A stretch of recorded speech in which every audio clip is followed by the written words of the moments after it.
No better person to be here at the end of the world than you, Reggie Watts. No finer human being to share this spectacular, chaotic time. Thanks for being here, brother. Thank you, man. My pleasure. Thanks for having me. I'm glad I made it. You were saying, let's do all the things. Let's do the pandemic. Let's do the riots. Everything's happening at the same time. We're going to space. We just again. we're in space. We made it to space. We just need like some kind of a meteor, like a meteor that's going to be here in like a month. Right. But we have to decide what to do. Well, it would be rioting would be out of control. Yes. Apparently, according to Nick Swartzen, there's some crazy UFO sightings over Idaho. What? I haven't heard anything about this. Oh. But he said there's some nutty UFO sightings over Idaho. They might be coming in to end this experiment. They might be like, you fucking crazy chimps. We tried to let you guys sort it out, but you're not sorting out shit. You guys are getting worse. I know. As you know, I remember I was like asked a question like, what do you think humanity will have, like if there was like on a gravestone, what would humanity's like say on what would it say on humanity's gravestone? And I said, well, we tried. We gave the old college try. Yeah, we gave it a shot. We tried. We really tried. It's such a strange time, man, and it keeps getting stranger. It's like, did you see that in India, the monkeys stole the coronavirus samples from the lab? Yes. Totally. A gang of monkeys that were like, give me that. And they gave it to him. But the funny thing is they didn't get into it, so they actually were able to keep the specimens intact, which I thought was kind of crazy. Yeah. Oh, I wonder what the monkeys thought it was. I don't know. They were probably just like, well, the way they're holding it looks important. I better take it. Yeah, well, they do that apparently, and then you can give them food and they'll give it back to you. They'll make deals. Wow. Yeah. Oh, the barter? Yeah. They make deals. Depending on the monkeys, depending on the territory. But if they're used to deals with people. That's so amazing. Yeah. Oh, they're so smart, man. Yeah, they're like really dumb people. Yeah, which is saying a lot. It's crazy. Of like dumb people. Because they'll fucking... Did you see the one where the monkey used the motorcycle and rode up to the baby and stole the baby? What? Oh, my goodness. Are you Jamie? serious? You must pull this one up. Bro, it is the crazy... I think it was in... No. I want to say Indonesia. He was also on a leash. I don't know if you noticed that. The monkey was on a leash? Yeah, somebody had him like by... That's why it came back so fast. Oh. But it was I don't really know it was throttling, though? It was like... I'll pull it up. That's crazy. Yeah. The monkey rode a motorcycle down this alley to these people that were sitting there, grabs a baby, and starts dragging the baby away. Watch this. Here it goes. See, here's the monkey on the motorcycle. Oh, hold on. Do it from the beginning. I did. He rode up on a motorcycle? Yeah. Do it from the beginning so he could see it. Jesus.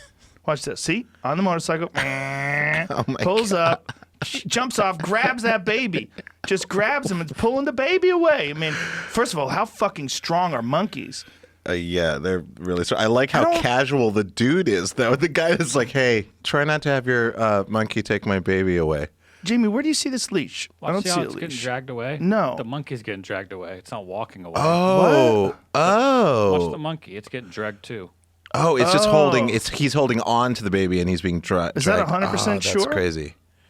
It's not walking away with the baby. It's just Yeah, because he's being yanked and he's trying to go for the kid. So the guy's trying to probably get him away from the kid. That's insane. And that's probably why the guy's so casual, too. I mean, I still don't know why he's being casual about that, but wow. What the fuck, man? That's so terrifying. And you know that kid's going to grow up and go like, yeah, that happened. You know, a lot of stuff happened. That makes sense because otherwise, how the fuck would a monkey know how to ride a motorcycle? Like someone had to teach that monkey. Definitely. There's not like monkeys going like, gosh, someday I can't wait to ride a motorcycle. But maybe if monkeys saw like, it's a small motorcycle too, right? It's like a little kid's motorcycle. Yeah, like probably electric. If someone saw, like a monkey saw a person do something, a monkey could probably copy it. Like they definitely. Sure. There's a photo. I don't know if you've ever seen it, but monkey see, monkey do. That stuff's good, right? Yeah, this stuff is really good. Yeah, Killcliff's the shit. Yeah, 25 milligrams of CBD, and it's delicious. There's a famous photograph of a orangutan that is spearfishing, and it learned how to do it by watching people. Look at this monkey. Monkey on his little motorcycle. Whoa! He's getting after it. Oh my gosh, that's so cool. Wow, that's so rad. It's in Asia? Indonesia. So it is Indonesia, where I think that's what they were saying the other one was. see if you can find the photo of the orangutan that's spearfishing. So it's hanging from a branch with a spear and sticking it into the water to stab a fish, just like it's seen humans do. Because that's how the people fish there. Right. So the orangutan's like, I think I got that. I think I got it. They're a wild orangutan spearfishing. That's so crazy to me. Well, they've said that they believe that primates, particularly some monkeys and some chimps, are in the Stone Age now. I see. They're starting to use tools. Yeah. Like they're entering into the Stone Age. See, look at that photo. Wow. How dope is that? Whoa. That's crazy. That's amazing. Look how he's hanging with his feet in his hands Yeah, man. and just stabbing into the water at fish. Planet of the Apes, man. Fuck. It's happening. Well, look, we got to think. I mean, if you believe in evolution, and I do, I do too. we were that. Yeah. Yeah, we were some Something. form of that. Something happened. Something happened that What's caused going us to to divert. happen if they start talking to us? I don't know, but we're going to figure out some kind of a computer that's able to like read every tiny micro movement and interpret it into words. Right. And they'll be like mood and then like Gestures. words Yeah. and like, I think it's saying this, and it's just going to get better and better and better. Well, what was that gorilla that they taught sign language? Was it her name? Was that Jane Goodall? Was she the one? She was the one, and she used sign language with primates, I think. Yeah, there was one that was really good at it, and this in the zoo. gorilla. I don't know if Was it was in the zoo or if it was in some sort of a research center. I see. But there was one gorilla that could really talk up a storm, had pretty. Coco, that's right. Oh yeah, Coco, that's right. Yeah, Yes. had conversations with sign language. That's so heavy. Robin Williams I know. hung out with him. Yeah, look at this. Oh, Robin Williams hung out with her? Yeah, Whoa. Mr. Rogers. Oh, Mr. Rogers. Imagine. Whoa, look at her. Look at her head. I mean, imagine if. Yeah, it's so crazy. Have you ever seen the Humanzi? No. Oh, I'm going to blow you away. Uh-oh. There was this one weird chimp that they were really confused about it. They actually thought it might be a hybrid between a human and a chimp, because I want to say this was like the 50s or the 60s. It was really freaky, and this lady kept it. Yeah. And I think they eventually had to bring it to some sort of a rescue center because it developed like a very unhealthy sexual relationship with this lady. Like Oh, wow. it wanted to fuck her and was Whoa. like real jealous of other people coming by. Which is, that's what happens That's with crazy. with Of course. male Of chimp. course. Yeah, territorial. Yeah. They say that's what happened to that lady that had that big chimp in Connecticut. Remember that? Yes. When it bit her friend's face off? Yes. Her friend was cock blocking. Whoa. And she might actually Heavy. fuck that chimp because she used to sleep in the bed with it, and she gave that chimp Xanax and red wine. Which probably not. This Humanzi thing? Yeah. Humanity. I can't find accuracy of it. It says there was an unsuccessful attempt to create such a thing. No. It is not. It's just a chimp. It's just a weird looking chimp. Oh, okay. But I see. one of the weird parts about it is that it liked to walk on 2 feet. Right. So it liked to walk on 2 feet, and it looked like a person. Oh, I got you. It looked like a person fucked a chimp. Yeah, look at him. Oh, wow. Dude, it's I'm creepy. going to put these on. He had, get a look. Oh, yeah, I have seen a picture It's creepy. of this person. Go to that one in the far. Go to the second row, second to the far left, That's the black and white one. Oh, this one? Yeah, that one. Look at that one. What in the fuck, man? Wow, that is. I want to say his name was Oliver. Yeah, that's what it's saying. Yeah. Wow. So its name was Oliver. But look at the weird facial expression, particularly in that That's one bizarre. image. Now, as he got older, he looked more and more just like a chimp. But one of the weird things about him, see if you can find a video of it, Oliver the Humanzi. He used to walk on his back feet. So it was real creepy. And so that's part of the reason why there was all the speculation that maybe it was like some sort of a hybrid. It makes sense that there would be like definitely a. There's got to be outliers, because so much genetic information is shared between like all of the animals on the planet, including us, and we have bits Look at and that pieces thing. of all of it. Bro. So, oh my gosh, interesting. Weird. Yeah, could be an outlier. Yeah, well, they did a DNA test on it because it had a very bald face as well. Yeah. Which is one of the other reasons why I think they had some speculation there was some human in it. But they found out it was just a chimp, just a weird chimp. Just like a a unique. Yeah, so bizarre. Yeah, super strange. But I mean, you got to think if human beings, they think in this form that we're at, we've only been around in this form for somewhere in the neighborhood of 250,000 to 450,000 years or something like that. They don't really know, but I think on the short end, it's like 250,000 years. That's not that long. Oh, no. I mean, it's weird if you look at the evolutionary, like the lines, we just go, it's just a departure. Something happened. Aliens. I know. I personally, my favorite thing to think it's of. my 90%. I always go to the 90%. I'm 10% wrong, but I'm also 90% probably. Yeah. I mean, I'm high, I'm 100%. Yeah, something alien. I mean, mushrooms are aliens, you know? Yeah, I think so. You know, they probably came from other places in the universe. There's probably a bunch of lichens, you know, they're like hybrid fungus and molds, you know, that work synergistically. Whatever, who knows? I mean, well, psilocybin can survive. The spores can survive in a vacuum, so they can, really? they can survive in the vacuum of space. Oh man, yeah, they can survive in extreme temperatures and extreme cold. Interesting. So the idea of panspermia, you know, that idea that building blocks of life came from asteroidal impacts. Right. They think that it's really possible that some sort of fungus could exist on an asteroid. You know, we have chunks of the moon in Antarctica and other parts of the world where some big asteroid hits or a meteor hits the moon, a big chunk flies off, it gets sucked into our gravity and slams into Earth. Yeah. And if that can happen and you can get some fungus on that, some sort of spores. Yeah.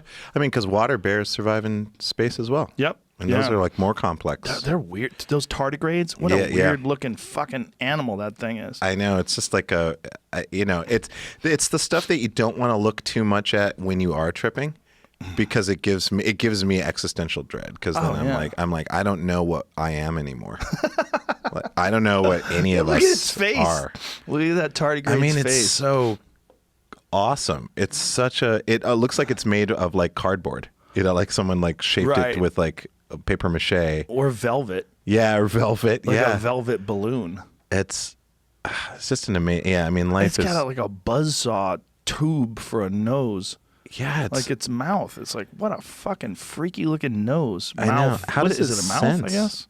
How does it even sense? It's like, I guess it just must be moving and probably, I guess, smelling nutrients. And nothing kills them other than like squashing them, right? Yeah. They're really, really, really small. Yeah, they're really, really tiny, and they can exist in space. Can you see them with the human eye? I don't think you could. There's no way. I mean, that looks like scanning electron microscope imagery. What a fucking weird... And it's got little legs. Like, I mean, that's what's fucked up, right? Is that all life comes from... I mean, the first life that we believe happened on this planet comes from a single cell.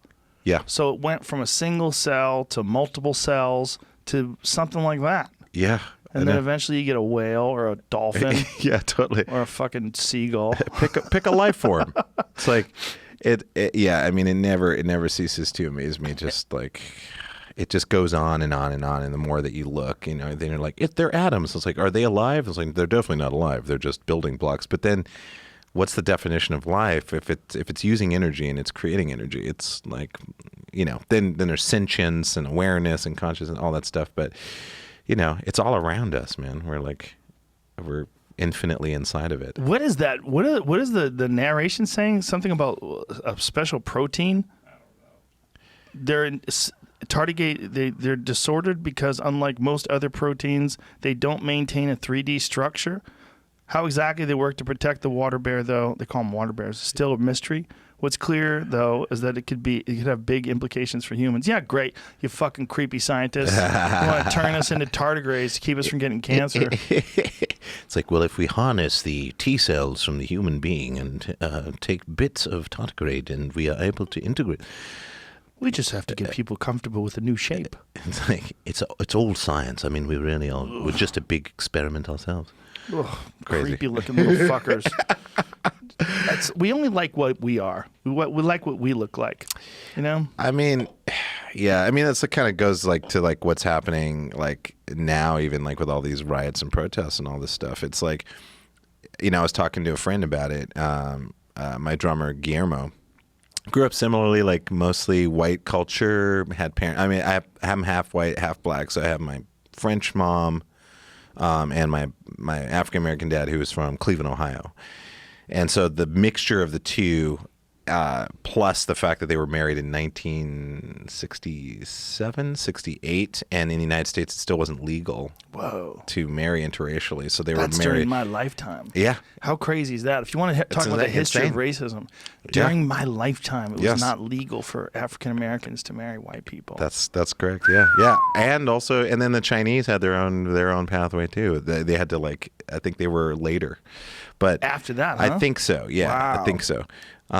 But there's it's just all that stuff when I think about how much went on and to get me to a point at which I can just be chill and be like, oh, hey, what's up? I'm going to go buy a snack now.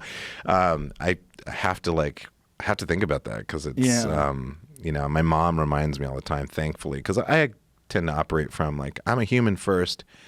And my characteristics and my character and the way that I treat other people is the primary thing that I'm working from. And I'm aware of that I look a certain way that might trigger certain people. But that's not how I operate. I don't operate from that.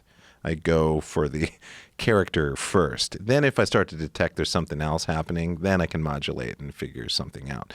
But I don't want to constantly assume, which growing up in Montana, I would have exploded if that was the way I was doing stuff. Because most of the time, Montanans, even if they're I'm uncomfortable with a black person, even if that was the case, and I come up and I'm having a conversation with them, and after a while they're like, oh, that's cool. Oh, you helped me with my thing. Oh, yeah, thanks a lot for, oh, that's cool. And then we're just kind of getting along, and they didn't even realize it. It's like a sneak attack.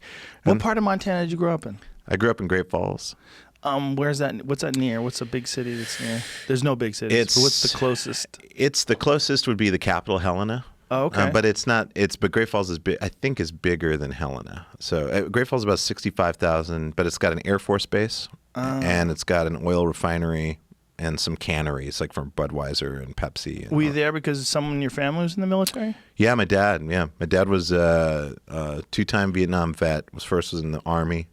Then he left the Army after 4 years and then applied with the Air Force. And then went back. And got in the Air Force, and they sent him back again. Holy shit. Which was kind of crazy. But then he survived it, moved to a base in Germany because they were decommissioning. Remember, in France, we had bases. The United States had bases. Mm-hmm. And then Charles de Gaulle at the time was like, we don't want your bases in here anymore. So all your bases belong to us? All your bases belong to us, yes.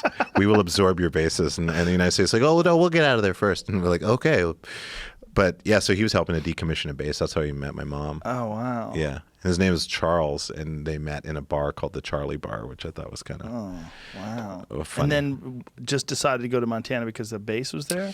No, well, we were stationed for a second. We went all over Europe. So I was born in Stuttgart. Then we moved around Spain, Italy, I think. Yeah, Spain and Italy. And then when I was 4 years old, we had a choice of two places to go to, and they picked Montana because Montana had a better school system or something at the time. And then I moved there when I was 4. And I wasn't even a citizen. I was a citizen of nothing until I was 4 years old or 5 years old. Yeah, so I was a non-citizen. How weird is that? It's really weird. But it's not weird. It is weird. It's not weird because of the circumstances. Well, it's not weird because you're a human being on Earth. And it's weird that you have to be assigned a patch of dirt. I know. I know. Well, what tribe do you belong to, youngin? It's I don't know. I haven't decided. He has not decided. The young one has not decided. It's weird if I think about it. I'm a kind of an immigrant, but not. Well, you're American. Yeah. You have American parents. So even if Brian Callen was born in, where was he born? He was born in somewhere freaky. Maybe Saudi Arabia? Like Abu Dhabi or something. Something like that. Something outlandish because his family was on the road all the time as well. Right, yeah. Yeah, same sort of deal. Yeah, where you're you're not a citizen. I forget what they call it. There's a status for that. But traitor. It's a traitor. Yeah, it's a traitor Dangerous or a spy. Insider. Yes. A spy. Yes. Someone not Manchurian to be trusted. Candidate. Yeah, totally. It's he's the perfect one. He's not connected to anyone. He has no children. Yes. No, I mean... I guess it was I was in Montana when I kind of vaguely remember being in the courthouse and being made a citizen. Oh, wow. Of the United States. When you were 4? when I was 5, I think. Oh, wow. Yeah, so so I was like in the United States, like I was a non-citizen of the world, and then I became an American citizen. So How strange. yeah, it's very, very strange when I think about it. It's like all the ingredients are insane. Like I'm so stoked I got to grow up where I got to grow up, and I had the experiences that I got to experience, and I love Montana, and I love my friends from Montana, and I like being a guy that people never expect is from Montana, and it's like great. Well, you're an unusual guy in that you're very left wing like me, but you're also very Second Amendment, pro Second Amendment. For sure. Like me. Yeah. You know, I find like you and I have very big parallels on that. That's true. Like, you know, all for everyone's rights, like for everything. I mean, just I want people to be free to do whatever. Yep. But when shit like this goes down and people are just randomly lighting targets on fire and, you know, and I know. smashing windows and stealing things and knocking cars over and pulling people out of trucks, now you understand that the veneer of civilization is very thin, and Yes. the chaos of being is very deep, and I don't ever want to have to use a gun ever on a human being ever in my life. If I make it to the grave and never have encountered anyone that I needed to shoot to protect my loved ones' lives, I'll be a happy person. Yes, of course. But I'd be much happier if I get to make that choice, you know? Yeah. And I have the opportunity or the ability to protect myself or to protect someone I care about. Well, I mean, it's like it depends on the climate that we live in a climate that is like for so many reasons we've gotten to this point at which essentially I could just say the blanket blame goes to capitalism in general. I mean, I'm sure like you talk about this on the show a lot. And capitalism in its most fundamental state is just essentially trade. It's what humans did you set up a fruit stand and like someone's got bread and someone's got, and you trade, and then there's kind of like an understood value for things. And on a basic level, it's just kind of what we do as human beings. We barter, we trade, things like that. But then you flash forward and you like overlay complexity over complexity over complexity that is then guided by people who are like, oh, I can game the system a little bit more. Oh, I can game the system a little bit more. And now you get all these hoarders and people and choke points of resources, right? And so then they're kind of dictating the value, blah blah blah blah. Same thing goes with the arms. It's like, I enjoy the reason why I enjoy my ability to have a firearm is because I respect their power. I'm an engineered minded person, so I like the engineering and the craftsmanship behind it, and I like the responsibility and the safety factor of it, that people take it seriously. When I grew up, people were really adamant about the safety of guns. Like everything that whenever I touched a gun, looked at a gun, before you pick it up, they'd be like, never put your finger on the trigger, never point it at anybody unless you plan on firing it. All the things that we all hear about that gun owners are supposed to be taught.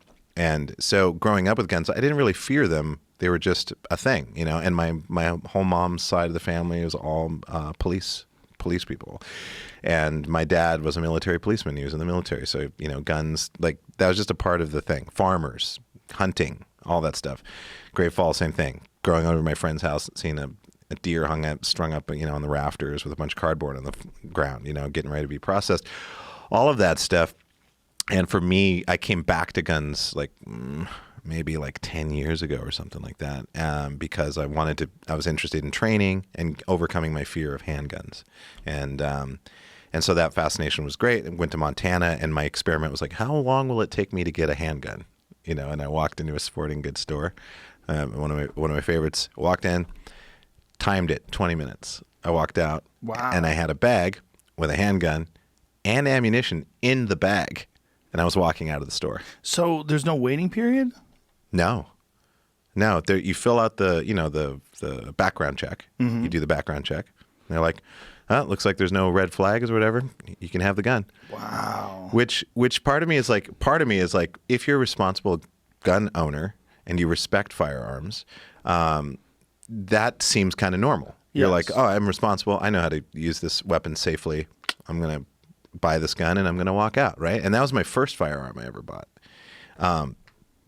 Whilst it was an interesting experiment, I will say, and when I talk to all my law enforcement friends in Montana, like who was it? The guy who walked in. He walked in his suit and had a full-on 3-piece suit, and then had his concealed carry on him, and then walked in with a huge bag of like crazy guns. But he is a prosecutor and has to have security when he goes to cases and things like that, because when they get convicted, sometimes people sick their friends on him and stuff like that. Anyways, he'd never had any altercations, but an interesting guy, really like very heavily armed, blah, blah, blah, blah. And I started talking to him. I was like, what would happen if in order to get a firearm, you had to, like back when the NRA was when Truly was the NRA, when it was a bunch of like war vets who were like, this is how you use firearms safely, like way back in those days. If people had to go through training and had to be evaluated, had to pass driving, like when you get your driver's license, you have to get into a car and you have an instructor there and you have to like pass these tests. Well, and when I talk in that way, they're like, I don't really have a problem with that.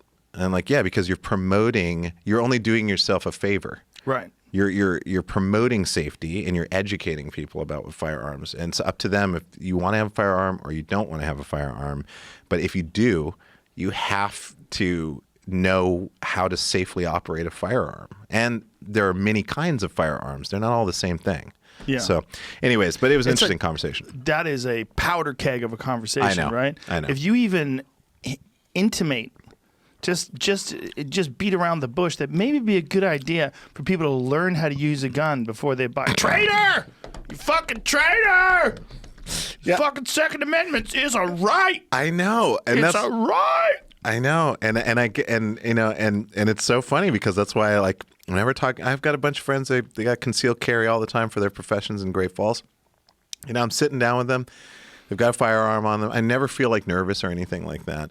But they're highly opinionated about people who open carry. People who open carry, they're always like, those people are almost always concealed carry permit people will always say that they don't like those people because you have a weapon that's visible and it doesn't have a fancy biometric lock on it. There's nothing. It's like if you're in a situation that someone walks up behind you and takes your gun, they've got a gun. And you just told everybody, you just shown everybody that you have a firearm.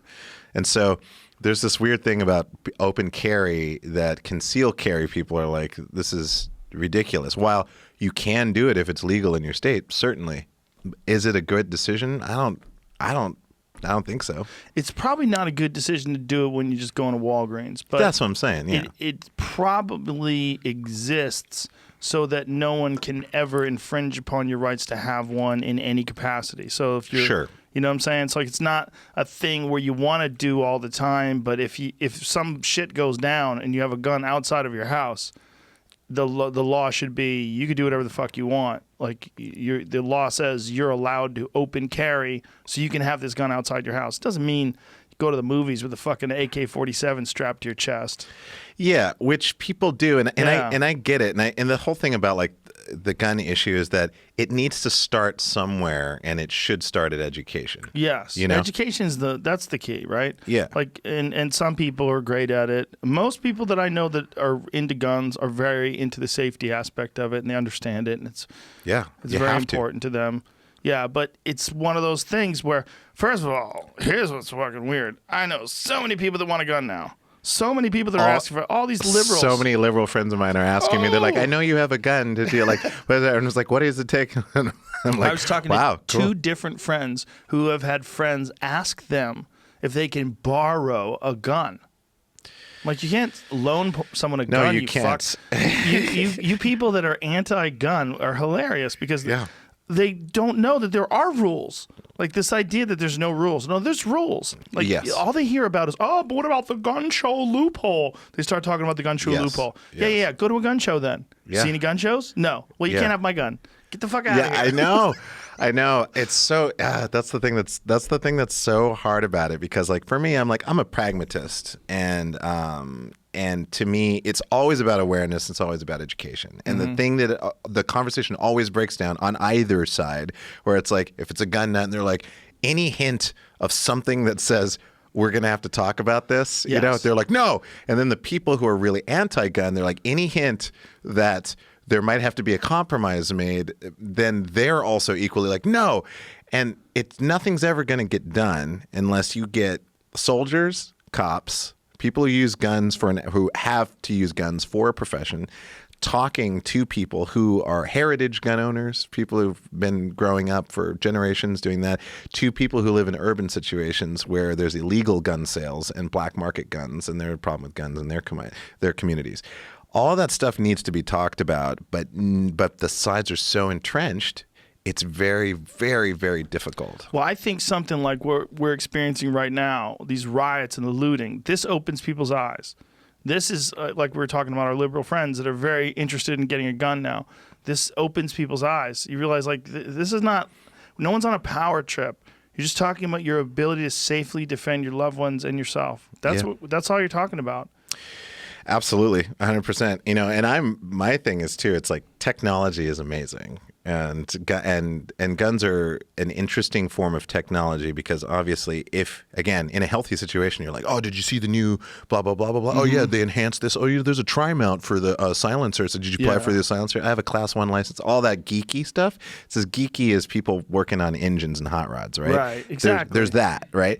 Then there's the whole cultural thing that in movies, like Bad Boys and everything. Just guns are just stuff that people just have and they're just shooting around. And the thing is, like, people never understand when you talk to a war vet about guns and gunfights and firefights, especially recent firefights, they're like, I never, ever would ever wish you to ever be in a gunfight, ever. And so... and I believe them because I know things can change so quickly. A bullet, when you shoot a gun and it hits somebody and it ends their life, even if they were like threatening you and so forth, that is one of the most traumatic things that can happen in a human being's life. And they have to live with that all the time. I mean, soldiers, at least they have like, I'm on a side and I'm trained, and there's psychological help and all that stuff. Or police officers, same thing. Most of them never even draw their weapons. But when they do, and they do fire it, the consequences are devastating on a psychological level.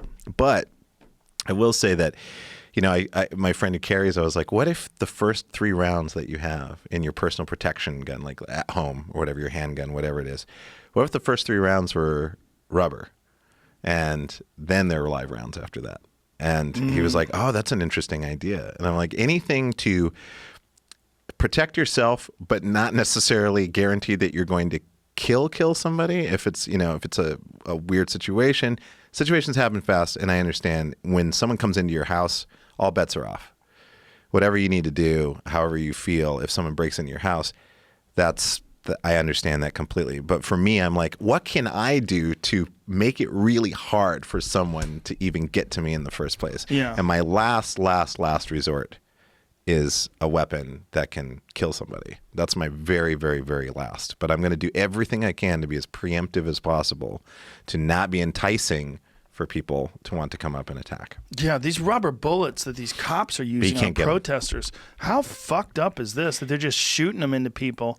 Yeah, directly. They're supposed to hit them off the ground. They're shooting them at fucking reporters. You see those reporters? You're interviewing these people and they're like, ow, what the fuck? Yes. They're just getting shot at. I know. By cops that know they're reporters. Yes, I know. And a reporter lost her eye. Recently, when? An ABC reporter, someone like that, got hit in the eye with a rubber bullet just recently, like yesterday or something. Oh like my that, God! And lost an eye. That happened too when I was at the WTO riots. 1 second you're like, oh, cool. The chief of police is talking to the lead organizer and he's got his helmet off and everyone's like, oh, this is cool. They're all talking. And then from behind the police lines, you hear a bullhorn. We're going to be launching tear gas.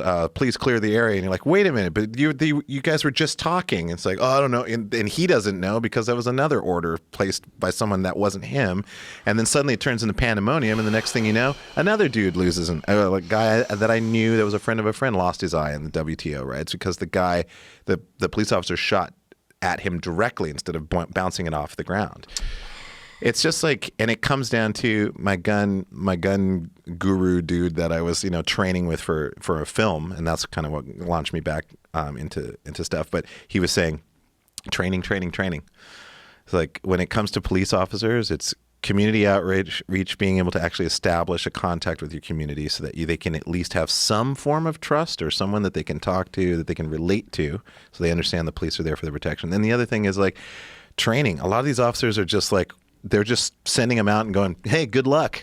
Deal with stuff as it happens. And then some of the cats are like, they don't know.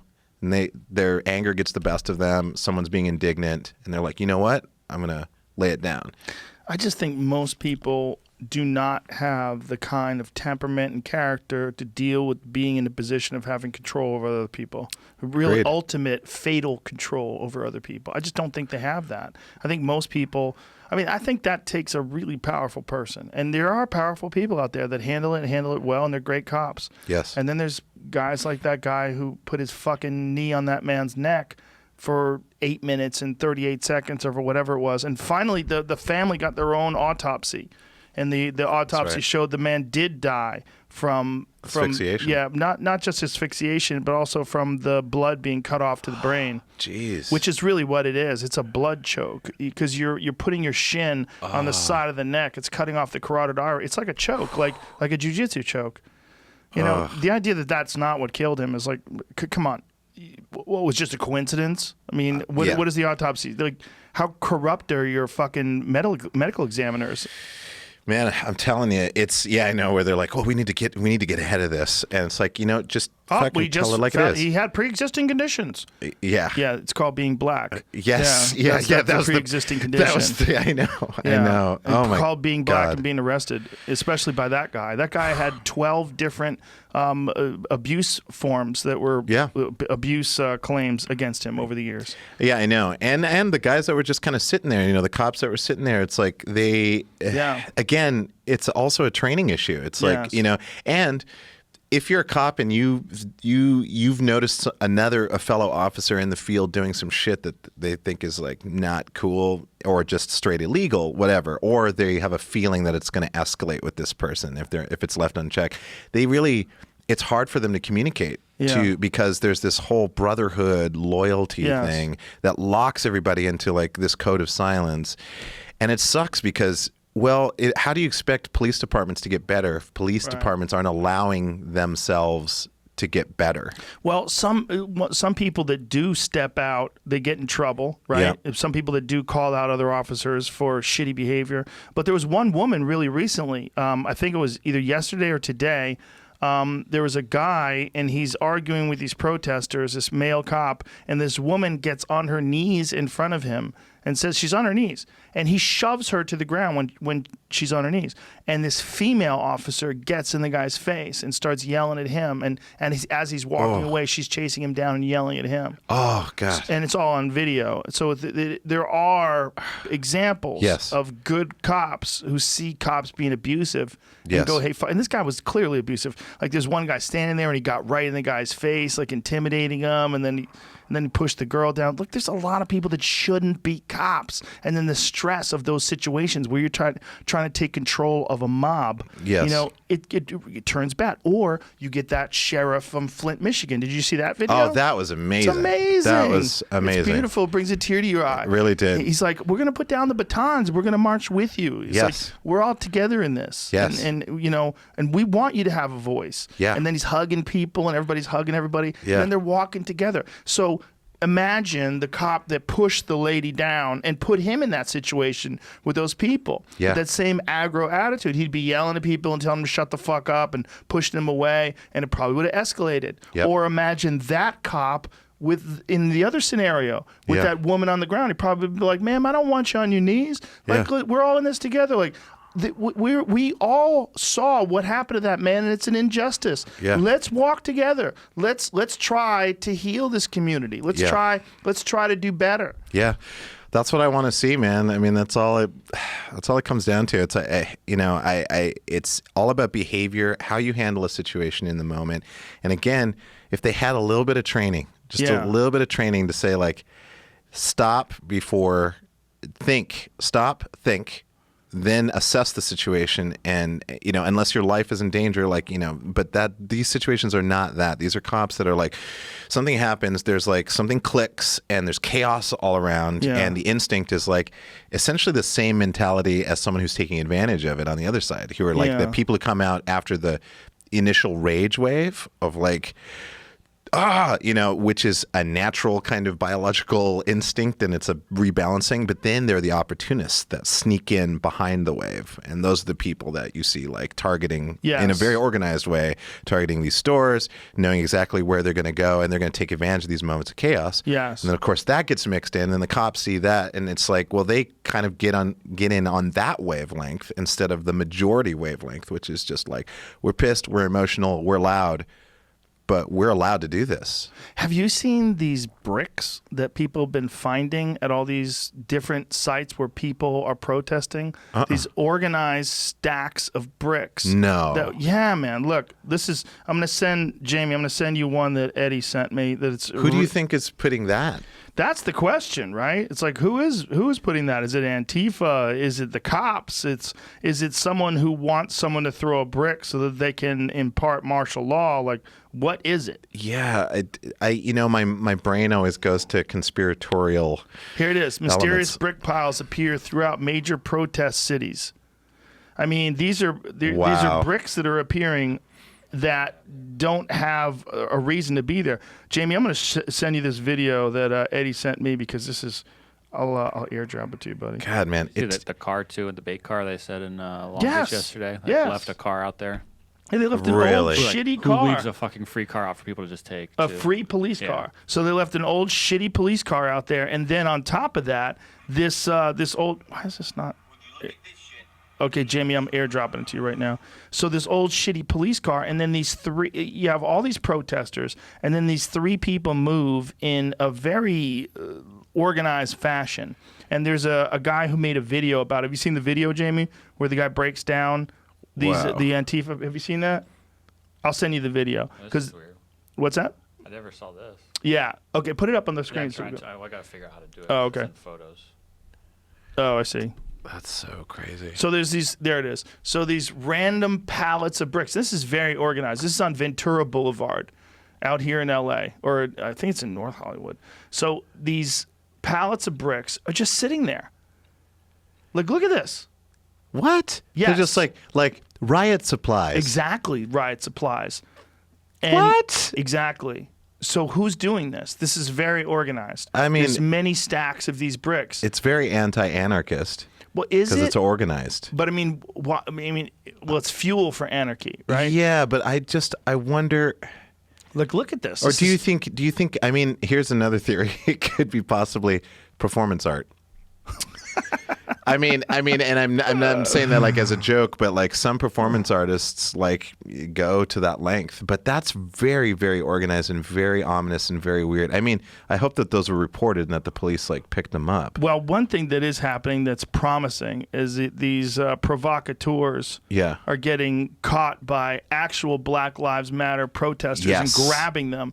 And these assholes that are breaking windows and spray painting things, like they're grabbing these people and saying, "Hey, you fuck," and they're turning these people in, like these people that are smashing things. Thank the Lord. But they're recognizing that this is damaging to this. Like, there's a great moment in time right now where we can enact real change. Yep. Where you can. This is like you get this, and it's really the perfect storm in terms of in its horrific nature. You see this guy who's nonchalantly got his knee on this man's neck for 8 minutes and 38 seconds. Just there's no justification. It's very clear. It's horrific. There's no blurriness. There's no gray area. Yep. It's just dirty. It's awful. It's evil. And then the man dies, and everybody is for a fantastic reason upset, and they want change, and they're marching through the streets. But then when you see these bricks, and then we see the chaos, and they've caught cops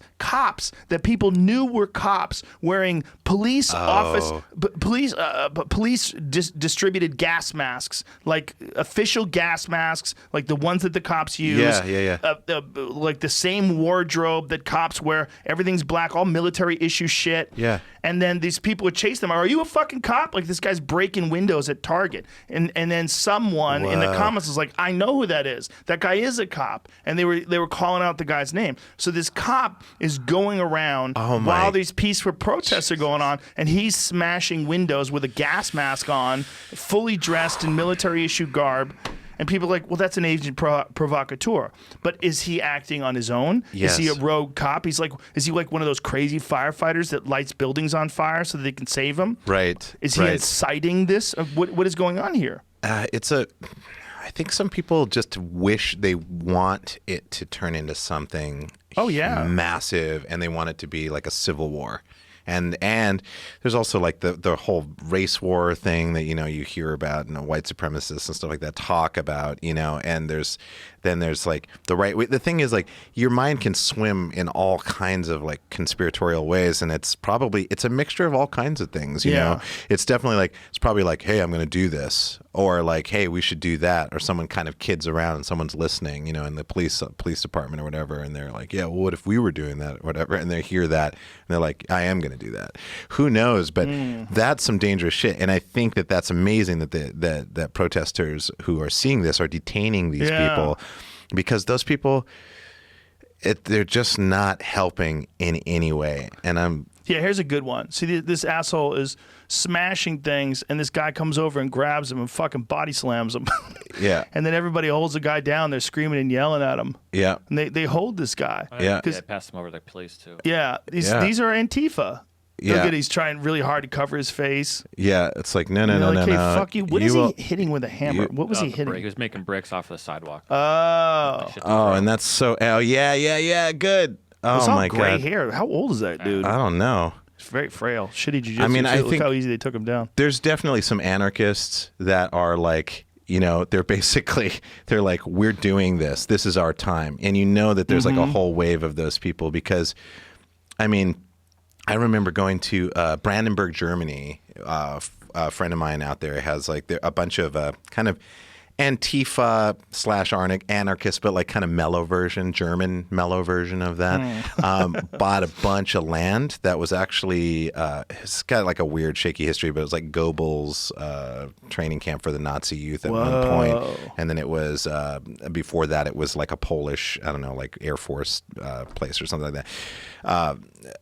Anyways, it has like this military weird shaky history, but they bought it and they've converted it, and now it's like very accepting of all people. Like all kinds of people live on there, and then they are people who work on the what's it called, the Fusion Festival, which is one of the biggest festivals in the world in Germany. That's in Brandenburg, and it's an amazing festival. It's all just love-based techno, you know, but it's got that hard edge of like anti-corporate.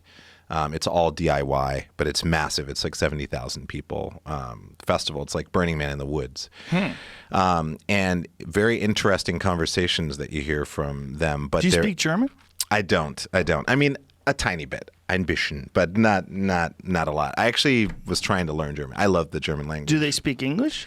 Yeah, they speak English. So when you're having these conversations, yes, we're speaking English. Yeah. I remember once, because I was renting an Audi R8 V10 Plus, and I drove it onto the grounds when they were tearing down, and this young woman came up with a spray paint can and was like shaking the can and going like, "What are you doing here with this kind of a vehicle?" And it was this weird tense standoff, but I was with one of the people who's like one of the heads. Like she was going to spray paint your car? Oh, yeah. And what a bold lady. I know. And in a way, like I was like, you know what, if she would have done it, that's fine. I was in her territory, you know. Fuck that. You know, I mean, I'm okay with like when it comes to like people who are that passionate about like anti-corporate and stuff like that. I'm like, I get it. But that's your property. No, I mean, I'm renting it. Yeah, but she doesn't know that. She doesn't know that, but I did, and I had a feeling she wasn't. But inside my head, I was like, what if she did? And I'd be like, well, I guess I just have to drive this Audi with like this fascist, anti-fascist, whatever symbol on the side of the car, which I don't, you know, it's like, it's a funny thing. Like no good ever comes out of that. That's the problem. No good ever comes out of defacing property. There's no compromise gets reached. No conversation gets breached. No, and not when you're destroying. Not when you're destroying history and you're destroying. It's just destruction. Again, as an initial response, understandable. If something happens and people go out and they're young, especially in this climate, you know, being cooped up, no jobs. What do you want to do? Let's rally behind this. This is ridiculous. Whatever. Boom. Initial like, who knows what's going to happen in that chaos when everybody goes outside. I get that.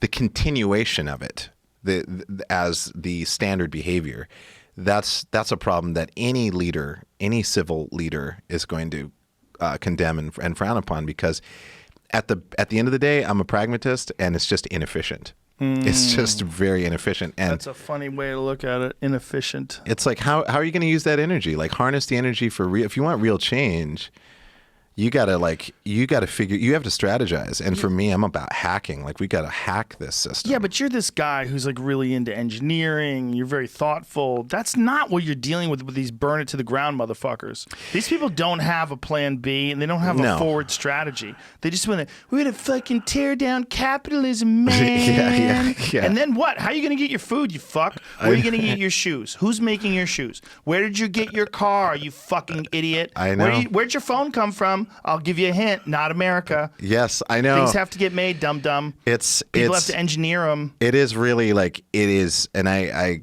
agree with that 100%. They're using capitalism to fight capitalism.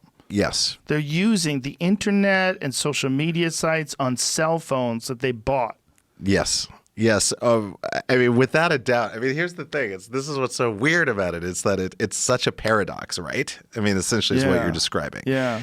So, like, if you want to affect change, you're either going to fit into the feedback loop, you're going to feed back into the feedback loop, or you're going to figure out a way to shift it so that you're able to spiral away from it. And that's really what we need. And I like people taking responsibility for getting rid of the fuckwits that are like fucking it up for everybody, because guaranteed, whether it's the police or whether it's protesters, it's always a very, very small percentage of those people are going to fuck it up, because also the news loves sensationalism. So we're going to focus on that. I think, what we're dealing with right now is really the perfect storm. Okay, you have a bunch of pieces in place. First of all, there's a lot of people that never really recovered from the 2008 crisis, right? Mm-hmm. As people are very upset that the bankers and these subprime mortgage loans and the housing crisis and everything went chaotic. People lost shit tons of money. And then all of a sudden, you have this pandemic. And the pandemic comes along and people cannot work. So for the first time ever, through no fault of your own, you literally can't work for months and months at a time. There's a staggering number of people right now that are in desperate states. They're in a terrible position financially. They're about to lose their home. They're about to lose their car. They don't know what the fuck they're going to do to feed themselves. Yep. And then you get this murder. Yep. And the murder just lights all this dry wood. Yep. And then everybody says, look, these people are all full of shit. Donald Trump's full of shit. Nancy Pelosi's full of shit. They're all monsters. It's all bull. Gavin Newsom's full of shit. Let's fucking burn it down. Let's steal. Let's smash.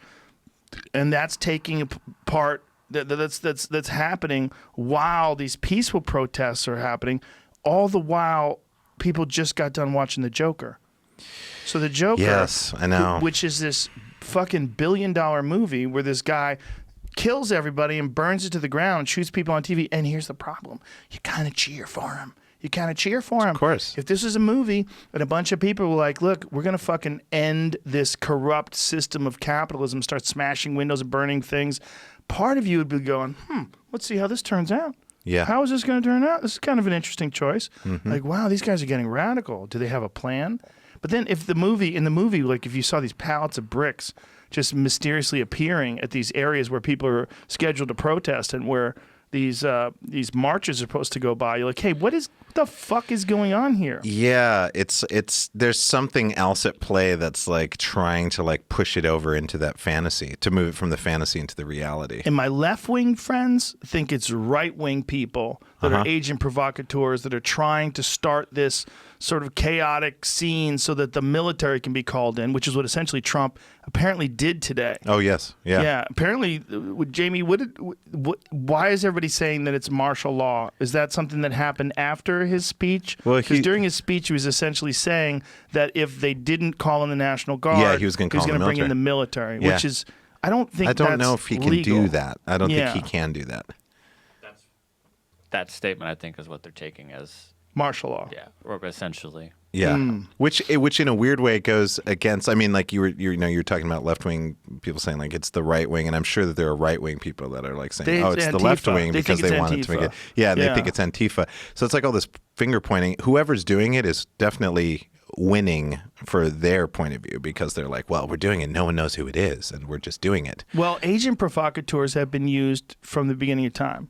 I mean, they've always done that. Hitler burned the Reichstag. He did that to incite the people of Germany to get behind him and that he was going to take control of the situation. Nero burned Rome, same way. I mean, it was all done in order to get people excited about this idea of this one person saving them from this attack. And that has been done forever. Yeah. Alex Jones had a great video called 9/11: The Road to Tyranny. It was the first time I really understood that agent provocateurs are a government strategy. And he detailed this is like, I guess it was like 2001 or 2002 that he put this video out. And he detailed how the World Trade Organization, when those people were protesting against the WTO, and this was in Seattle. Yeah, I was there. Okay, so when you were there in 2000. I was there just before it blew up. It was I actually don't know. It was 2000. It was early 2000s. Early 2000s, maybe 2000, 2001 or something. So these people were protesting against the WTO, and then these guys dressed exactly like that guy I was talking about earlier, all black, face covered, military issue outfits, military issue Vibram soled shoes, all dressed uniformly.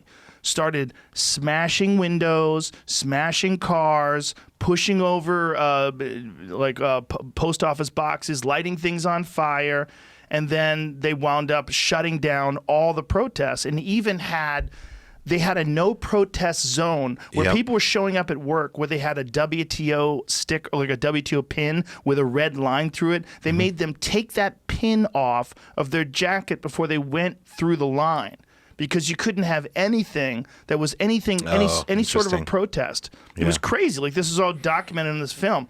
Then they eventually, all these guys who were the agent provocateurs, holed up in a building, and then the police negotiated with them and then released them.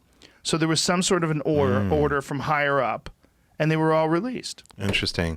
They used these guys. They used military people, some branch of the government. Who knows what the fuck they were or who they were. They used them to turn a peaceful protest about a legitimate concern these people have about the doings of the World Trade Organization, and they turned it into a violent encounter that they could then justifiably bring in the police and shut everything down. Makes sense. That's what people are worried about with these bricks. They're worried about these bricks. These bricks, this is horseshit. This is done to shut down the peaceful protests where people are legitimately and righteously concerned about ending police brutality, because it's been going on forever. It's been going on too long. Yeah, I mean, I just at this point, it's like I don't put past any measure done by people that want to maintain their bottom line. Like, they'll do whatever it takes. And it's like, again, when it comes to stuff like that, I'm like, I want to stay informed. I want to keep those ideas in mind in the most simplistic way, which is, if you've got a lot of shit, you're going to do whatever it takes to keep your shit. Right. And you'll do all kinds of crazy shit to try to maintain power and control. And vice versa. And what really sucks is that if you did the opposite, if you did what that sheriff did, you actually not only get what you want, but you get more. Yeah. And that's what I don't understand. The virus of doing evil badly, that's what I think of it as, being very inefficient and terrible at being selfish and greedy. If you were really selfish and if you were really greedy, you would make sure that the well-being of your population was met so that there was reverence for your position. And if there's reverence for your position, then you have the goodwill of people, and it's easier to make things happen. However, people don't get that. That's 5D chess. Yeah, man. I mean, come on. It's like, I know, but evil people don't think like that, right? I know they don't. They just want control and power. It's like the type of person that wants to be in that position is the type of person that just wants control and power. They want people to be afraid of them. Like the way Trump talks about it, he talks about using dogs. He's talking about using the most vicious dogs. Like, he says it's such a foolish. He's got such a foolish way of communicating in times of crisis. And that's what's really dangerous, because some people are really good in times of crisis. Yeah. Like Obama was very good in times of crisis. Even George W. George W. gave a speech after 9/11 that made everybody love him. Yeah. Everybody was like, "This is our guy. He's going to take care of us." But I don't agree with him on certain political issues. But certainly. obviously, there's clearly evil in the world. We just saw these people take down the World Trade Centers, and people have died, and we're being attacked. Okay, this guy, he's going to take care of us. Yeah. And you don't get that feeling with Trump at all. No. Trump is like, I mean, it's like he's just in his own feedback loop. So whatever he can do to make himself feel good, he's going to do it. And then he only understands caveman principles, which is power, strength, show strength, dominance. But he doesn't believe it himself. That's the thing. It's like, I know, that Trump, for as much bolstering as he does all of this shit that he says, I swear to God, if he was in a room with someone who's just like, you're talking about all this tough guy stuff, let's go right now, he would be cowering in a corner. He can't back up any of this stuff. All of his positions, it's just hot air. That would be a great episode of Black Mirror. Oh my God. Yeah, I know, right? It would have to be like a guy who's like a guy who he's insulted, but that's like unassuming, who fucks him up. You know, it'd have to be Justin Trudeau, because he's like Justin Trudeau's like this super social justice warrior guy, and he's a handsome fellow with a beautiful thick head of hair. Yeah. If all of a sudden Trump wakes up and he's in like MMA shorts, Yes. with his big man boobs. Yeah, totally. And they're putting in the mouth guard, and they're like, okay, so this is what you're gonna do. He's like, where am I? Where am I? Justin Trudeau's like, just like massaging, stretching, warming up, totally doing these crazy kicks. He starts fucking him up. I mean, Better yet, it would be a woman. Oh, that would be amazing. Yeah, some badass woman who fucks him up. Yep. Some woman president of like Nigeria or some shit. Totally. Starts kicking his ass. Oh my God. And making fun of him while she's fighting him, and totally. I mean, that's the thing. It's like, I think it would just imagine be if that was the rule. Oh man. Like if you had to fight someone, like if you wanted your government to fight, how about, better yet, we break it down to 1 versus 1 in the best controlled situation where we're going to lose the least amount of life. Yeah. You challenge to a duel the other person from the other country. I'm so down with that. I remember there was a science fiction story, I think maybe in the 80s, or it was like in the 80s or the 70s, and it was about that. It was like in the future, world leaders would just fight each other. So we'd have a real problem with Putin. He'd fuck everybody up. Well, because he'd be the master cheater. Well, he knows how to fight. He's a black belt in judo. Oh, is he? Legit black belt. Yeah, he's very good. All right. You ever seen videos of him? No. Yeah, see if you can find videos of Putin doing judo. He's very good. He trains with legit guys too. Okay. It seems like they kind of let him throw him around a little bit. A little Seagal.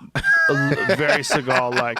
But when you look at his movements, he's clearly skilled. He's very skilled. Yeah. There's no doubt about it. He absolutely knows what he's doing. Here he goes. See, this is him working out with the Russian judo team. Like that kind of shit. That guy, that was a little weird the way he fell. No, man. That was a legit move. That's a legit move. It seems so effortless. It's just a simple sweep. What they're doing right now is they're grabbing. He's got a little fucking problem with his little thumb. Oh. They're grabbing each other's. They're just gonna tape his thumb up. They're grabbing each other's gis, and they're moving each other around. And they try to redirect like that. That looked legit. The other one just felt a little weird. It looks weird because it's funny how easy it is for someone to throw you to the ground if they just sweep out your foot. You like the little high step warm up? It does look quite feminine. Sorry. It's actually a good way to warm up. My dad was a judo. He's a brown belt in judo. Well, when I watch him maneuver, like there's no doubt about it, he's skilled. Yeah, no, I mean, obviously he trains. Yeah, he would fuck Trump up. We'd have a real problem. Yeah, we would. We'd all be speaking Russian. I mean, Trump would probably get taken out with like one slap, an open-handed slap to his face, and he would probably start crying. Well, I don't know about that. You'd have to slap him around. You'd probably muss his hair up and you'd panic. Yeah. Just get it wet. Yeah, Throw a bucket of water on his hair. And be like, no.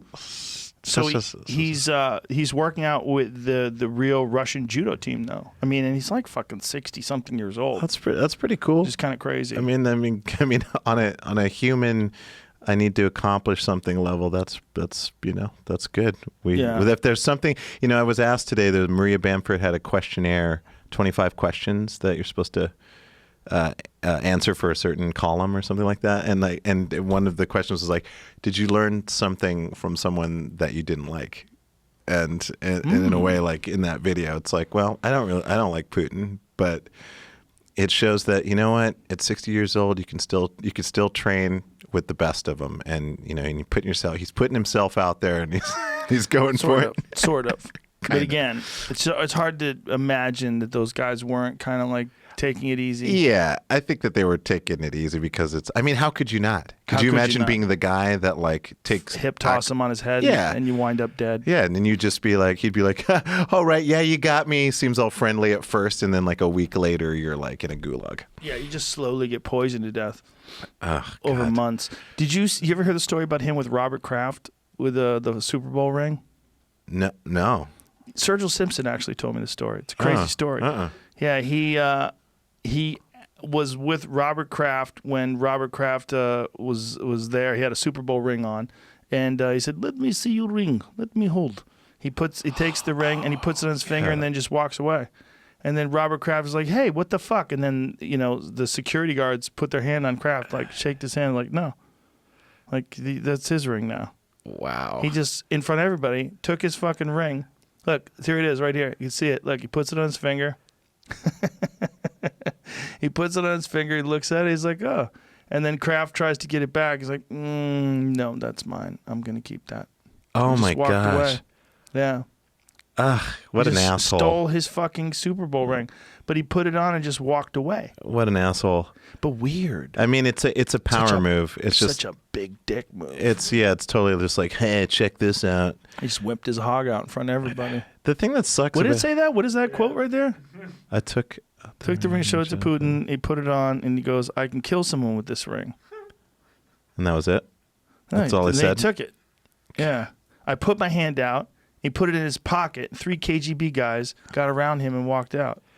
Oh. That sucks, man. It's weird. What a fucking that just sucks. It's such a crazy thing to do in front of everybody. I mean, I get it. It's like that's like the thing like people like Bolsonaro or Trump or any of these like kind of strong arm, they think that that's the way that you do it. That's how, because when you don't have creativity and you don't have a connection to empathy, you make up for it in other ways. And so in this particular case, it's like, well, I'm just going to do strong arm shit because I can. And do it in front of everybody. And do it in front of everybody. Flashing and just. Because that's how you do it. I take ring. It's like, this is the way. I will kill some people with this ring. Yeah, this is the way you do it. You do it. This is power. Eventually it's him going like, this is how power works. What a crazy thing to say to a guy, I could kill someone with this ring. I wonder if he did. I wonder if he killed somebody with it. He's definitely killed people. Oh, so I wonder if he sure. ever killed somebody with that Robert Kraft Super Bowl ring. Oh man, I mean that guy. Ugh, damn it. I so hate it. I just hope that humanity we can pull out of it, man. I hope that we can like go. You know what? Look what he's saying. What Mr. Kraft is saying now is weird. Dmitry Peskov said, "I was standing 20 centimeters away from him and Mr. Putin and saw and heard how Mr. Kraft gave this ring as a gift." Oh my gosh. Insane. That's like it's a gift. Once the KGB guy was like, no, it's like, it's over. Yeah. That it's over. You're not getting your shit back. He said it's a humorous anecdote that Kraft retells for laughs. He loves that the ring is in the Kremlin, and as he stated back in 2005, he continues to have a great respect for Russia and the leadership of President Putin. Oh, my Lord. Says Stacey James, a spokesman for the Kraft Group. I don't trust dudes who are named Stacey because they're real. They're real. What about Keach? Stacey Keach? Yeah, but he was it's like born in the 40s and shit. Okay. Things were different back then. You could have a gay old time. Things were back different then. for Stacey's. Yeah, you could have a gay old time. Charlie Sheen, there was rumors that Charlie Sheen bought the ring, but the actor denied it. That's all right. Okay. It's just a story about in the mix. lost rings from celebrities. Charlie Sheen was a big 9/11 truther. He even wrote an open letter to Obama demanding that they come clean about what really happened during 9/11. Yeah. But he was one of them 9/11 was an inside job guys. Man, it just goes to show you like celebrity, man. Like I swear to God, it's like the platform. Is it a documentary? He's in a movie with Whoopi Goldberg called 9/11 that came out a couple years ago. What? Couple years ago? 2017. This came out. Hold the fuck up. Whoopi Goldberg?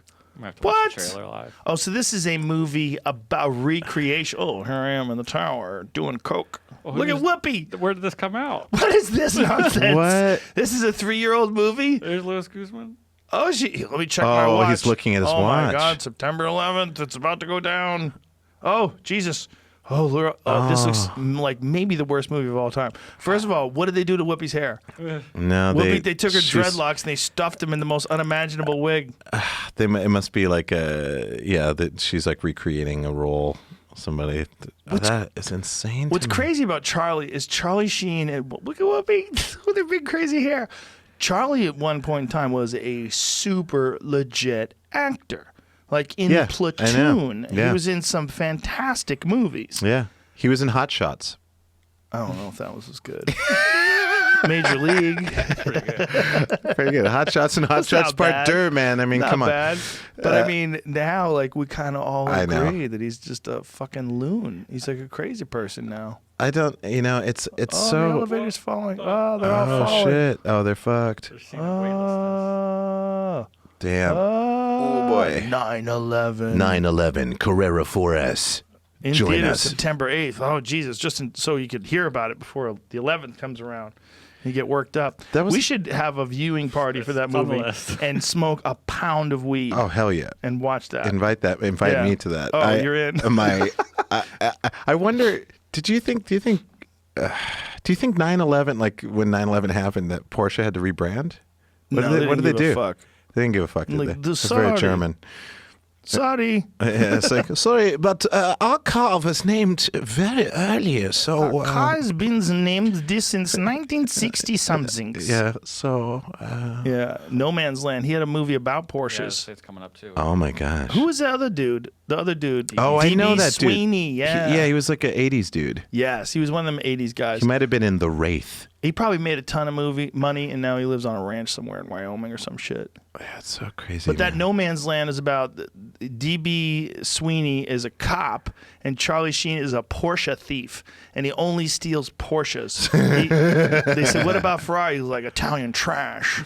Oh, my He Lord. won't steal Italian A trash. snobby car thief. And it's a weird time for Porsches too, because they kind of sucked. Yeah. It's like they're stealing those '80s Porsches that'll kill you because the tires sucked, and like those. 944 and... Well, no, they're not. They're all 911s. But like those gotcha. those old 911 turbos, like they have that lift throttle oversteer.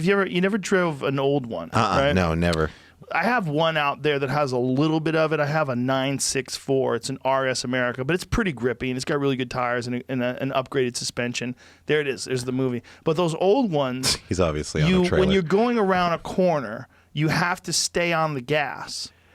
Oh. You can't let off the gas if you go around the corner, or they get something called lift throttle oversteer. So as you lift off the throttle, Yes. the car will oversteer, and many a dude shit. lost their lives because the ass end kicked out because they didn't know how to drive these cars correctly. Oh, Now, man. if you know how to drive the car correctly, you can actually manage that oversteer. There's something about those old cars that once you learn how to drive them, and I'm by no means an expert in how to drive those old cars, but there's something about that sliding that you know how to time. Right. So you know how to time that slide and actually get you into these corners better.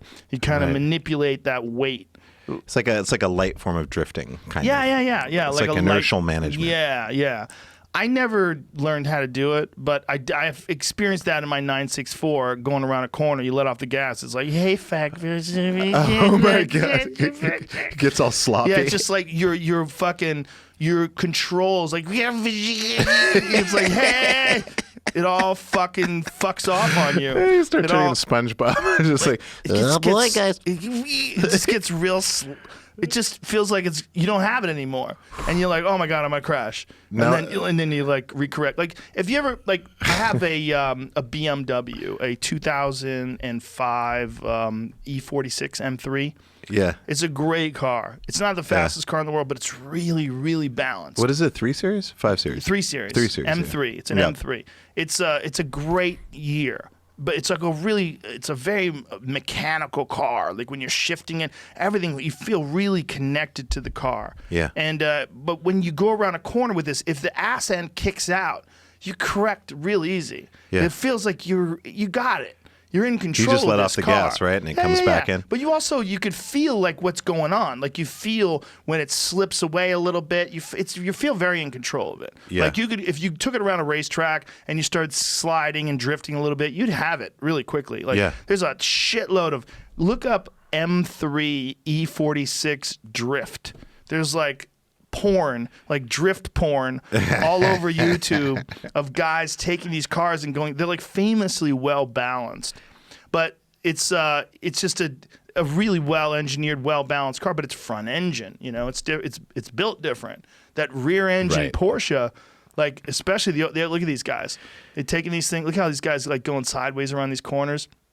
So many people love these cars for that very reason. There's this one crazy video of this guy on a loading dock, and it's not very wide, but this guy is drifting sideways and spinning around on this loading dock.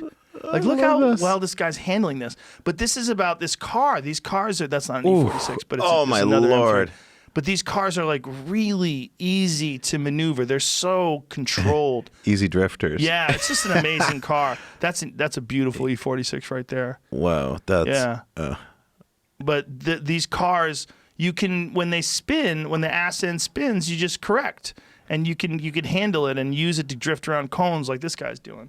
Man, I have you seen Hyperdrive on Netflix? No, what is that? It's like a drifting competition, but they like set up this course on an old like abandoned factory. Oh wow! And it kind of reminds me Inside? of like what's that? Inside? No, it's all outside. It's like a big outside like machinery, kind of like towers, everything. And they have these drivers from all over the world: Germany, Japan. It's like Cannonball Run. Remember Cannonball Run from the '80s, the movie? Oh wow! So there's like all these like racers. There's a husband-wife German team. They each drive their own car. There's a couple guys from Japan, a bunch of Brasileiros, some guys from Brazil, Americans, this woman from Florida who I follow on Instagram who's a badass. She had a really amazing run.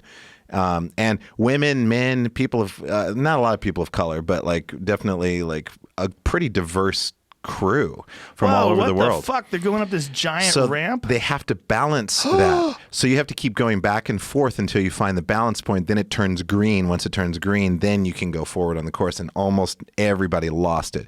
But all these people, they're so sick. They're some of the best drivers in the world. But the thing that really brought a tear to my eye was that they're all rooting for each other.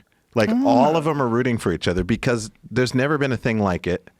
And I mean, there's definitely drift competitions, but there's never been a thing like this. And wait, executive producer Charlize Theron. Yeah. What is she? What? I think That's her? I think she's just in it. She's a drift freak. Yeah, Mad Max. Yeah, remember Mad Max? Yeah. So I'm sure someone approached her about it, and she liked cars enough to like put her name onto it. But watch this thing, you'll love it. It's some of the best driving. Precision driving I've ever seen. I have a boner. It's so amazing. good, and they're like killing it. And the thing is, they can't repair their cars. So I mean, they can patch them up between runs, but they can't modify them. They can't bring in like new parts and like start. So what about tires? Can you replace tires? I think tires between the different courses you can change stuff, but I think like during the race, like, and then there's like another race right after that, like I think you can do some patch up stuff. There's like this French dude, he had a car that just would not fucking die. What was it? It just won't. I think it was a French car. I think it might have been a Renault. I don't know if it was a Renault. It might have been a Citroën. I don't know. It was one of those. It was like you said that. If I was on a date with you, I was a girl, I'd be very excited. I said, would you like to take a ride in my BX-19 Citroën? He probably reads. Ouais, c'est comme ça. He probably watches movies with reading in them. Yeah, you have to read the words. I can subtitle and see the imagery at the same time. That's crazy. I know. Let's go have some wine in a park 6 feet away from each other. Do they have a specific kind of car that dominates these things? Is it like smaller sports cars, or do they use muscle cars at all? It's everything. Like the kind of the favored Brazil guy. There were two Brazil racers actually. A really young guy who was like he and his father have like this amazing relationship, and he's super regimented and strict about his training and stuff like that. And then this other dude who's his friend that he taught the younger guy how to drift. So it's interesting. They know each other and they're competing against each other. But the older guy, he wears this cowboy hat, and he wrecked his car and didn't have enough money to build a new car for drifting like years and years ago. So it was like a big deal for him to like put a car together. But it's like, I forget what it is, but it's a monster American car. It's like, it's it right there. That might be it. It's a Dodge Charger. Yeah, son. it's a Charger. You don't know what the fuck that is? Yeah, I was it's a gonna Charger. say that. How dare Well, you? I just didn't Jump the remember. gun. Yeah, it's got the road. This guy should have a Roadrunner on the side. That's a dope Jeff car. Tweedy. Yeah, well, they put a crazy fin on the back of it. Yeah, yeah. Well, I guess that's probably he's a a functional monster. fin. Yeah, it Oh, is. wow. It is functional. But he was, and that car, and so you're talking about going through shipping oh my containers. God. It's a big car. With 3 inches of room on either side, and he was bombing them, and like didn't lose his rear view mirror, his side view mirrors. I mean, Really? there's Look like at that thing. There's shit. I swear, you're gonna like. There's gonna definitely be some tears shed because some of the shit that people pull off on this race, and it's anybody's race. Because sometimes, like, you know, I forget the woman from Florida, but you know, she killed it on one of her runs, and I was like, oh my God, she's going to go really, really far. And then she just had car problem. They had problems with like a pressurized hose system that's supposed to hit the car if you don't clear a certain thing. This guy's fucking drifting on the snowy road in a 68 Yep. Charger. Oh my Yep. God. Look at all the snow and ice. This is so unpredictable. Yeah, I this want to guy's just a monster. grab him and hug him and say, cut that wing off. Yeah, I know. Cut I that know. disgusting wing. Oh, he drifted his way into a tunnel. Bonus Oh drift. my God. That's so dangerous. You're gonna lose your mind over that show because I can't wait for the second season to Bro, come if you're out. going to talk drifting, you got to talk Ken Block. Have you ever seen Oh, that Ken shit that he Block. did? That Hoonigan shit that he did with that Mustang? No, Oh my God. no, He Block had is a the monster, most man. insane, I want to say, as a 65 Mustang. Somewhere, I think it's one of the earlier generation Mustangs, and it's like the most ridiculously modified Mustang. It's got wide, there it is. Look at this fucking thing. It might actually be a 67. Okay, so you're there with Matt LeBlanc, who Je suis Matt Leblanc. trivia grew up in the same town as me. Oh, really? Yeah, Newton, Massachusetts. Shout out to Matt. I used to hear about him because he dated girls that I knew. Oh man. Look at that car, man. So Ken Block has this fucking ridiculous car, like super. I think it's a 4-wheel drive jeez. car too, and he's got these crazy shifters and these e-brakes and shit. Yeah. Those big ass. Man, you're that. you're gonna get a kick. These guys are like doing that shit, but on a course that's insane. There's a dude, classic again, cannonball run shit. This white dude, Lamborghini Huracan, I believe, Whoa. makes it 4-wheel drive. Or no, it's a 4-wheel drive car. He modifies it so that he can turn off 4-wheel drive, so make it 4-wheel drive or rear-wheel drive for different events. So his take was that he was going to tech out everything. And when he went on runs, he had like the auto fold mirrors. So he'd fold in his mirrors so he wouldn't break his mirrors off. Oh, my God. And all this shit. And he actually made it quite a ways, but it was like the Japanese team in Cannonball Run. They had like that crazy teched out car or whatever. Wow. It's, man, I had such a blast. That's a fun looking show, man. It's funny great. you talking about Brazil. Did you ever watch that documentary on Ayrton Senna? Oh, yes. Oh, Yeah. my gosh. Amazing, right? Man, racing spirit, man. Dude, that documentary shows you like what fine line exists between being the very best and someone who dies in a crash. Yes. It's so they're riding this fucking razor edge of performance, and Ayrton Senna was famous for having these spectacular instincts, but ultimately died in a crash. Yeah, I mean, and unfortunately, unfortunately, he had the crash. But then they changed so much, because the Yes. racers were complaining about like how dangerous it was. Mm-hmm.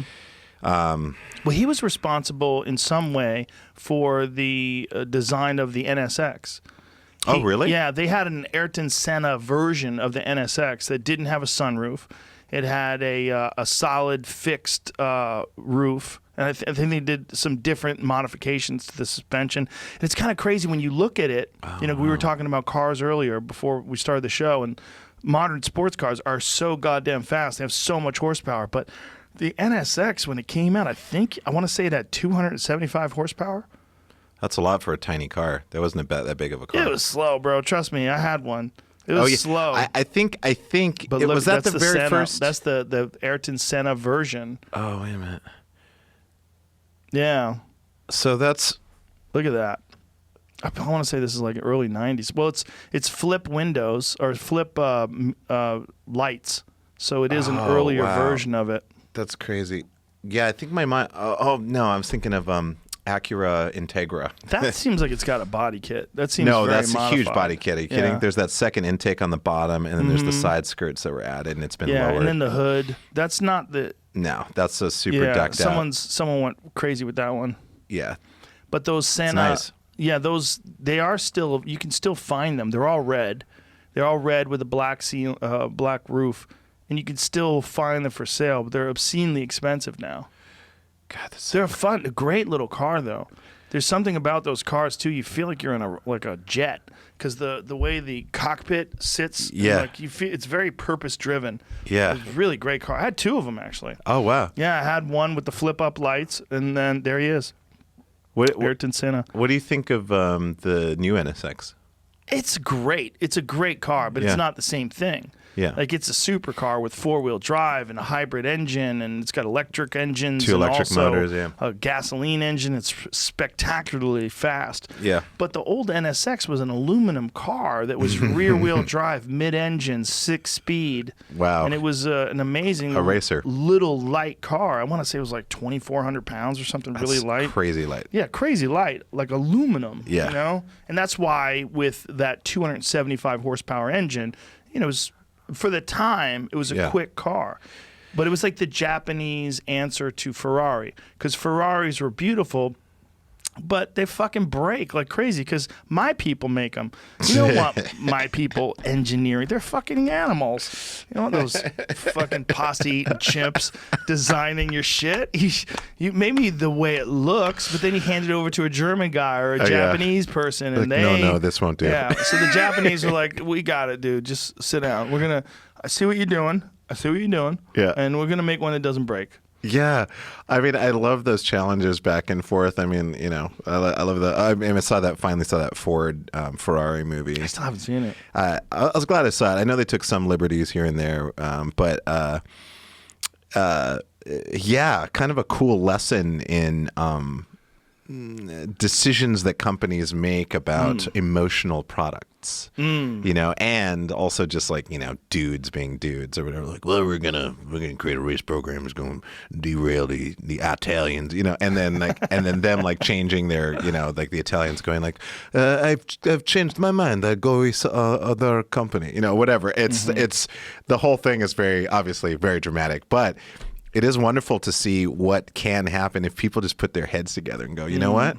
We're going to fucking create a sick race car right now, and we're going to get an amazing team together, and we're going to put it together. And, and the modern GT is gorgeous. It was a car that I wanted for a long time. The modern GT, especially the light version, the all carbon fiber version of it. And you can buy one, but they're like $1 million. They're too much, and you have to go into this special thing where you have to know somebody who gets you. And I'm now not into you that. can get them because the 2-year expiration date is passed. You can actually get them on the resale market. Oh yeah, there's one for sale like a mile away from here. Really? You can go look at it.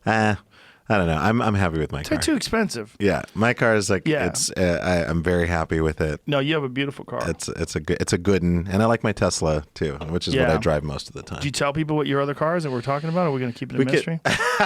You say like I love my car for the first time on national TV. I mean, yeah, we can say what it is. I mean, it's kind of a car that means a lot to me because a weird thing. My dad was a car dude, and I never understood it. Oh, really? Yeah. My mom told me stories about basically when he met her, he had an Opel. It was kind of a cheap Opel, and then he ended up buying a Pontiac Firebird. That was, I forget what color it was, but it was it's a type of green.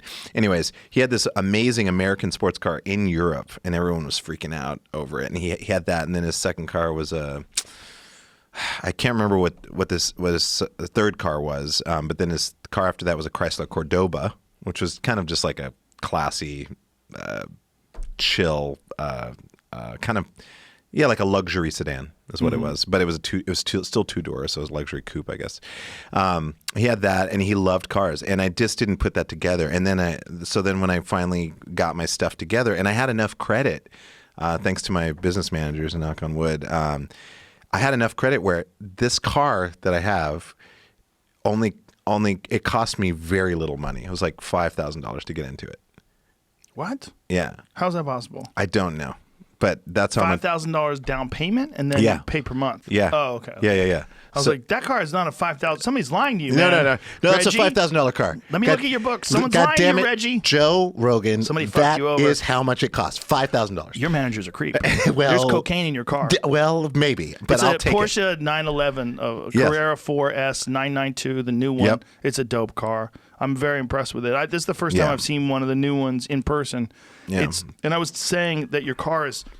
It's not understated, but it is compared to like the Turbo S, but it's like the perfect amount of sleek design, but like slightly compared to a car for the amount of performance that car has under the hood. Yeah. Or under the bonnet, I guess you would say, because it's the rear. That's right. Is that what they say, the bonnet? No, I guess they would.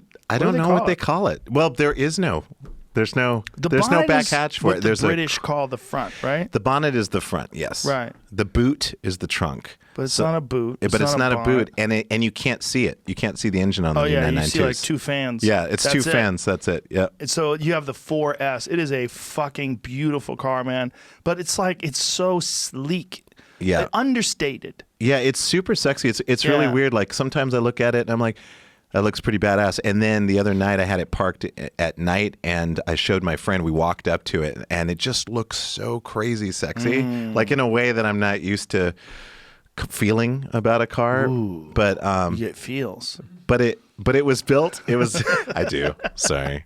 I get feels. It was built in the town I was born in. It was built in Stuttgart. Or the Porsche is from Stuttgart. I think it was actually built in another village. How come some of them have the big fat single exhaust tips, the 2 tips, and then yours has 4 tips? That's the sports exhaust. I kind of like the way yours looks better. Yeah, it's weird. I thought that I ordered. There's a couple things that I didn't include in the spec that I thought I did. So they didn't come, but I'm actually glad that I didn't get them. But the sports exhaust was one.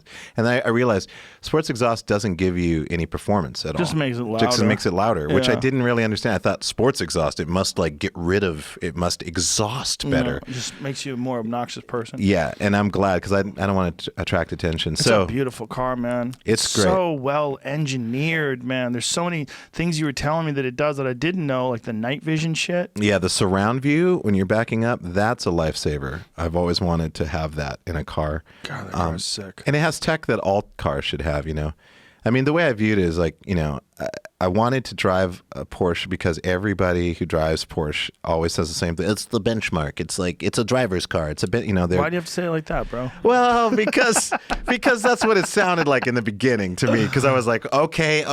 Settle down, asshole. It's like everyone going like Game of Thrones. You've got to see Game of Thrones, which That's I haven't seen it. I will not see it. You got to see it. I'm not going to see it. We're not going to talk about anything else. Oh, damn it. No.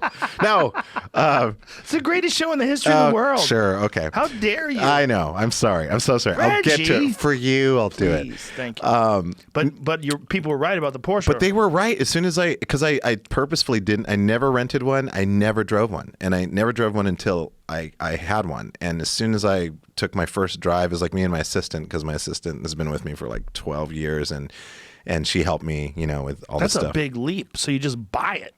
You didn't even test drive. I didn't test drive it because when people speak enough about this, Porsche, they're not lying. Like no one's making that shit up. And so, and I drove it. You should talk to someone who's really into Scientology. You might be wrong about that. There's a lot of people that are into shit that's nonsense. Yeah. But this is not a nonsense car. That's a masterful piece of engineering. Yeah, I drove it from Montana down to LA.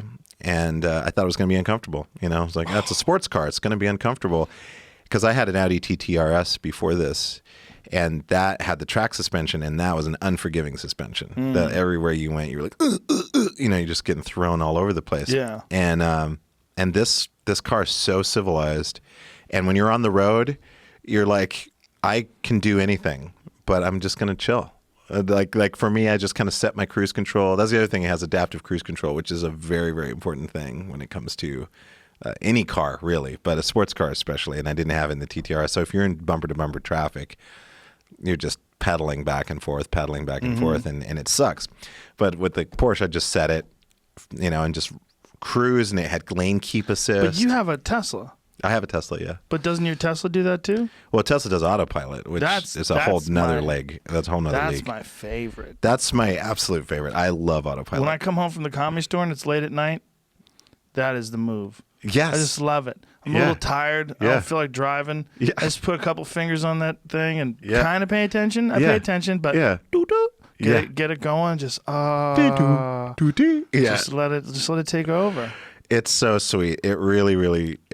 I mean, I've been using autopilot for probably 70% of my drives since it came out. And there's some new upgrade that I got, but I haven't done anything to it. There's some new upgrade, like full autopilot. I don't know what that does. I did that too.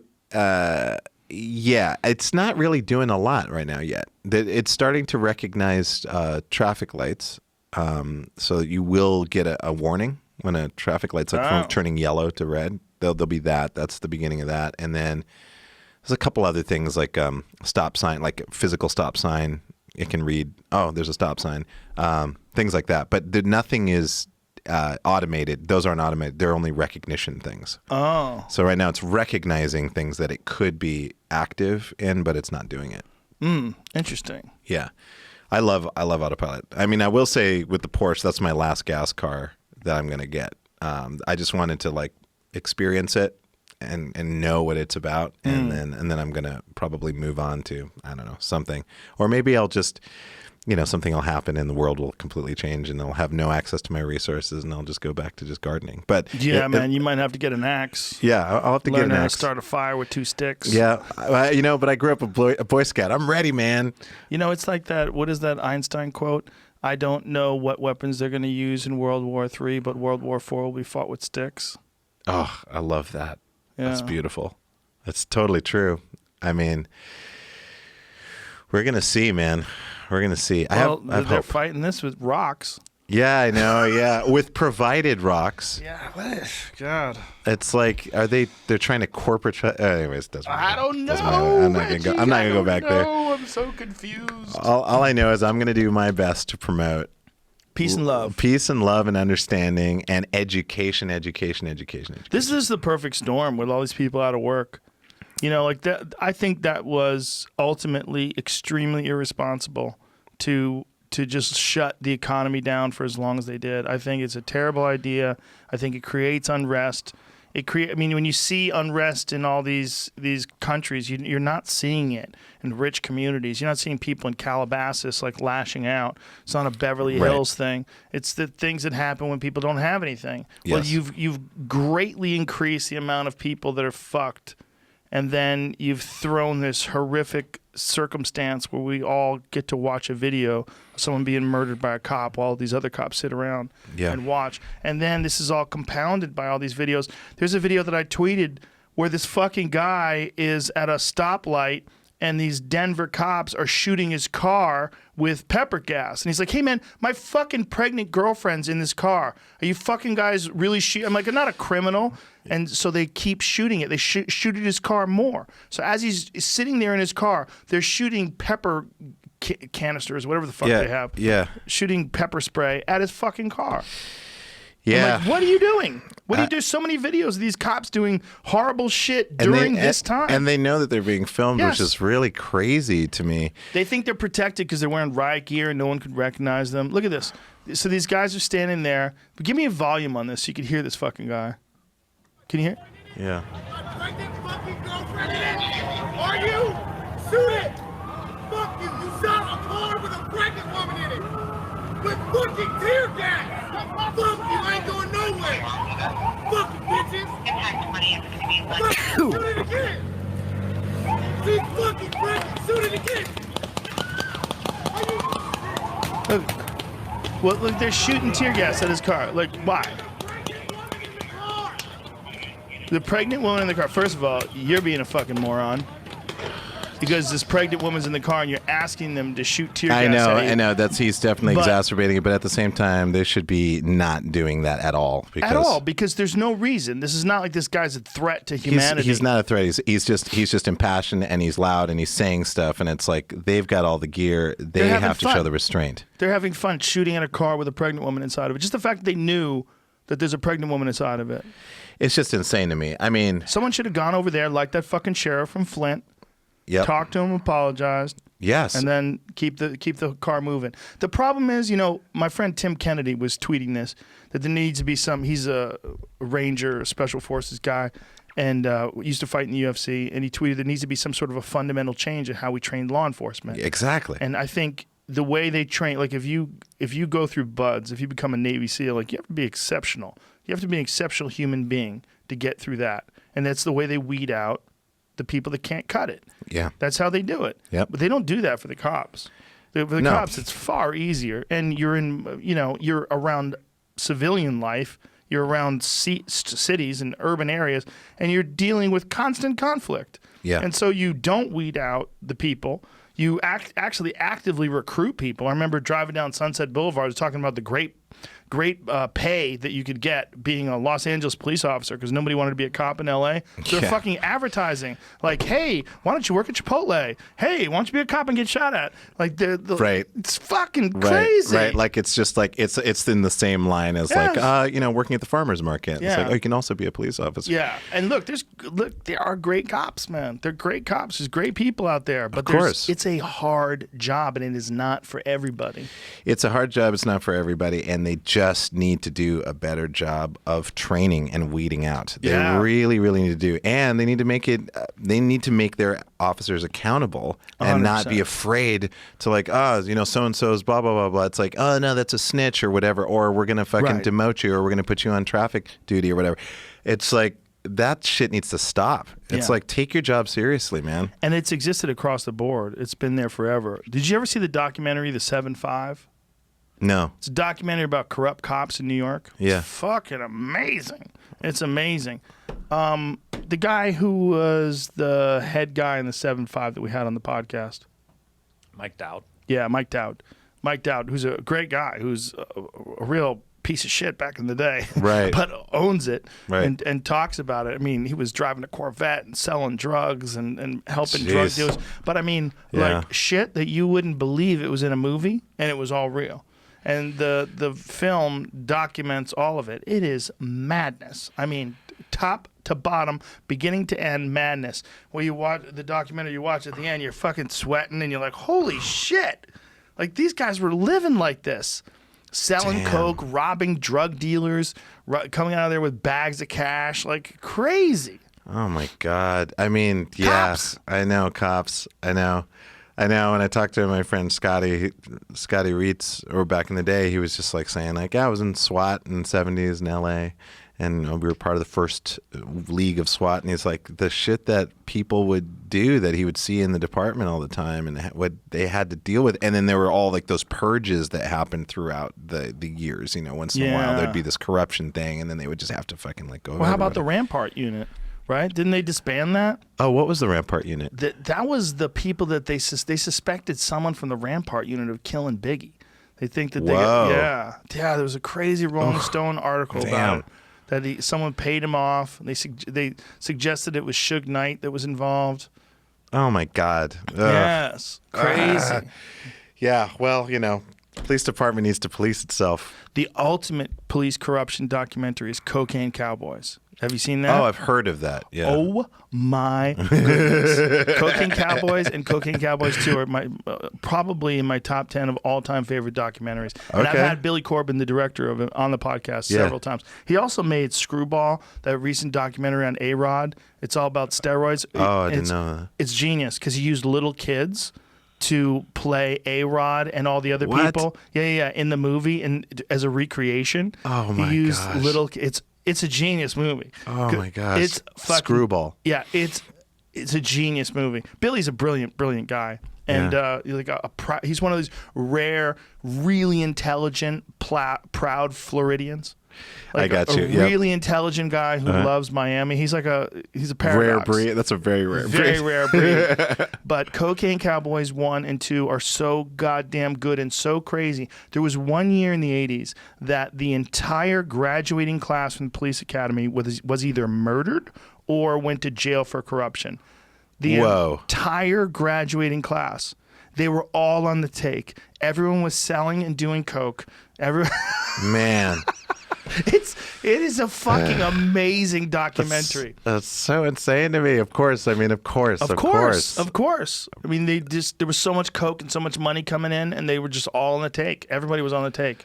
And everybody was committing crimes and helping people commit crimes and hiding millions of dollars in holes in the ground in their backyard. They think to this day, there's a bunch of dead people that died with millions and millions of dollars in their backyard just buried in holes.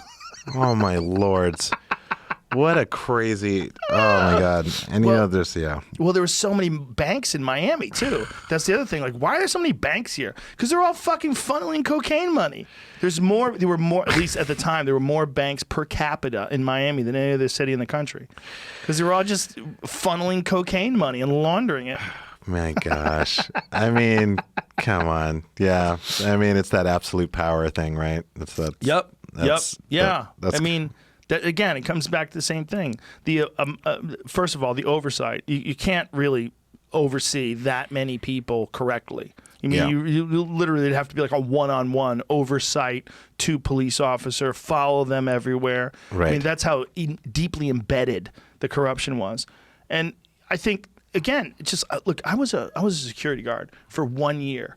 When I was 19 years old. Oh, wow. I worked at Great Woods in Mansfield, Massachusetts. It's like a concert center. Yeah. And all these guys from my Taekwondo team got jobs working security there. So that's how I got the job. They were like, hey, you want to work? It's easy. Just come out there. And I'm like, what do you have to do? And like, oh, you just got to, most of it is stopping people from bringing in booze and keeping people from doing certain shit. First day I got there, okay, there's a dude named Alley Cat. Alley Cat was the head security guy. He ran the joint. And they caught this drunk kid, stealing a golf cart because everyone would drive around the concert area in golf carts, security guys would. Yeah. So this drunk kid stole this golf cart. They tackled him, and I watched him beat the fuck out of this dude with a walkie-talkie. Like, beat this dude in the head with a walkie-talkie. This is my first day on the job. So I was like, well, what did I get myself into? Because this seems like we're going to be beating people up. And within a couple of weeks of this job, we had all developed this us versus them mentality. It was very strange. Right. It's like it was us versus them. It was like we were cops. Yeah. And it was I saw guys who I knew that were like really nice guys, like being really shitty to patrons, to these people that came to see these concerts. Because, they had just sort of developed this attitude. And I wound up quitting because of a Neil Young concert. There was a Neil Young concert, and fires broke out. These, because, Neil Young fans are all dirtbags. Sorry, folks. But at the time, in the 1980s in Boston, there's a lot of fucking druggies and people that were into Neil Young that were like into getting fucked up, man. Yeah. And so these guys had started fires on the lawn area. So Great Woods is an amphitheater. So there's an enclosed area, and then there's a back area that's the cheap seats. It's a lawn. Yeah. And the lawn area, these dudes had just started fires because it was probably getting cold out. Yeah. And they shut the concert down. So they had to clear out the concert. It was madness and chaos. And then brawl started happening. People started fighting. And then I knew that I was probably going to come to a situation like that. I'm a very survival first type of dude. Yeah. So I brought a hoodie with me. And I knew that when the shit goes down, I would throw this hoodie over my fucking security outfit. Yeah. I'm out of here. Yeah. And I just quit on the job. Never got my last paycheck. I just zipped up. Good for you, man. Bailed. I'm like, I'm not getting in any fights. And no one's stabbing me. No one's hitting me. I'm getting the fuck out of here. Yeah. And I drove home that night, and I'm like, well, that was an experience. I did a few months as a fake cop.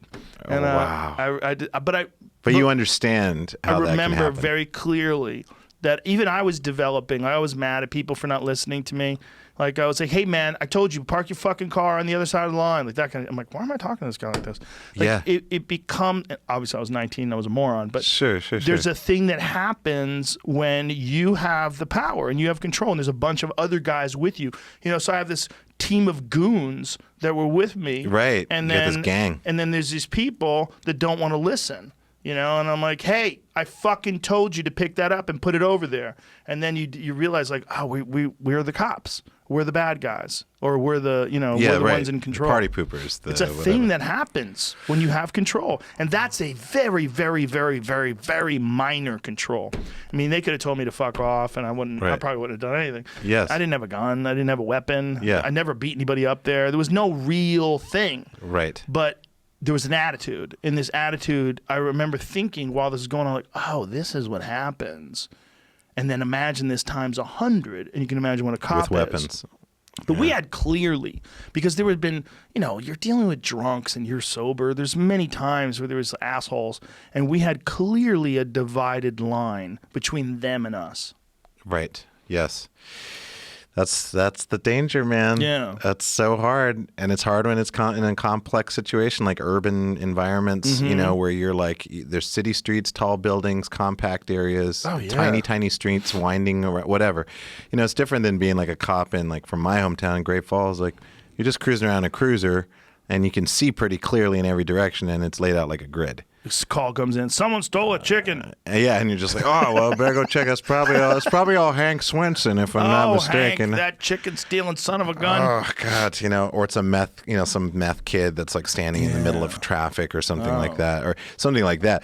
But it's just totally different rules, and not only that, but everything is so. Oh, it's so hard to like feel like you can communicate with police officers. Like, there's never a time when I get pulled over, and I know police officers, but I get pulled over, I'm just immediately terrified. And also because I'm a black man, so like my immediate thing is like, okay, so keep the hands on my wheel. The windows are rolled down all the way. My license is ready. I'm not reaching for anything when they're approaching. I'm like thinking about all of that stuff while that's happening, which sucks, because I'm sure some officers, if they knew that that's the way I felt, they would hate that. Yeah. Because for them, they're like, I'm just stopping you because this or whatever. I don't want to be that person. I know that for those officers that feel that way, it's going to be tough, but they really need to they need to be the ones that are the majority, or at least that are made known to be the majority. And then from the cop's perspective, anyone you pull over could be the guy that shoots you. Of course. Anyone you pull over could be some guy who's out on a warrant, and you don't know if you're ever going to see your family again. And also, I think there's a giant percentage of them that are dealing with just crippling PTSD. Yeah, there's definitely PTSD, and there's also a lack of communication to civilians to be able to also de-escalate. You know, because so many videos that I watch, those dash cam footages of people saying, like, you know, a cop coming up to the window and saying license and registration, and then their immediate thing is, what are you pulling me over for? And then the cop is like, can I just have your license and registration? And then they keep doing that, whether they have the legal right, which I believe they actually do have the legal right to ask for why you're being pulled over. Why take the risk? Yeah. You know, the cop just wants to get the information and do their job, and whether they can do that or not, if you have it on camera, you've got it on camera. Their conduct is on there anyways. Right. So, you know, and then what I tell everybody, it's like, just survive. That's what you need to do. And that goes for anybody, whether you're white, black, woman, whatever. It's like, in general, like, the attitude is like, survive this, make the officer feel safe, and survive it. You're not going to arbitrate it in that moment. Yeah, be polite, be respectful. Yeah. Get it over with, and you still could run into the wrong cop. Oh, you can still run into the wrong cop. There's no doubt about it. No doubt about it. But it's hard, you know, but you have to hold the line. It's harder when everything's against you, when everyone's expecting you to do the wrong thing. Well, one thing that's a positive trend, and this is not something that it's not something that people really even want to discuss after someone gets murdered by the cops. There's been a distinct drop in people being killed by cops since 2015, particularly in black men being killed by cops. There is a drop. I think it's one of those things where whenever something like this happens, that's a catalyst for change. It's almost like we need, first of all, how ironic is it that Colin Kaepernick takes all that shit for kneeling at the Super Bowl. I know. And this fucking guy kneels on this guy's neck and proves the point. Yeah. Kills the guy by doing the very thing that Colin Kaepernick was criticized for. It's going down on one knee and doing it to a black guy and killing him. Yep. Kind of fucking crazy. It's because it's really crazy. It's sort of symbolic about, like, look, this is what they were talking about. This is the thing. It's right here in front of your face. Now you see it. Yep. Now you get it. Yep. I know. Yeah. I mean, James. Somebody should just sign him. They should be like, okay, we fucked up. Come on back. Oh, I know. Please come play. Please come back. Yeah, come play. I mean, it's tough, man. When you got to protect your bottom line, you know, it's like when there's a corporation involved. It's tough for people to speak out. Well, they didn't want anybody being the guy who gets attention from protesting. They're like, this is a bad precedent to set. Yeah. I mean, I don't know anything about football, so I don't know what his skill level was, whether or not he would. I mean, those guys get pushed in and out anyway. Yeah. Like the number of years that a guy can play, the average number of years that a guy can play professionally in the NFL, I think it's like 2. Yeah, 2 or 3 years. Yeah, it's crazy because it's so brutal. Yeah. And, you know, fresh, young, hungry guys are coming up out of college every fucking day. Yep.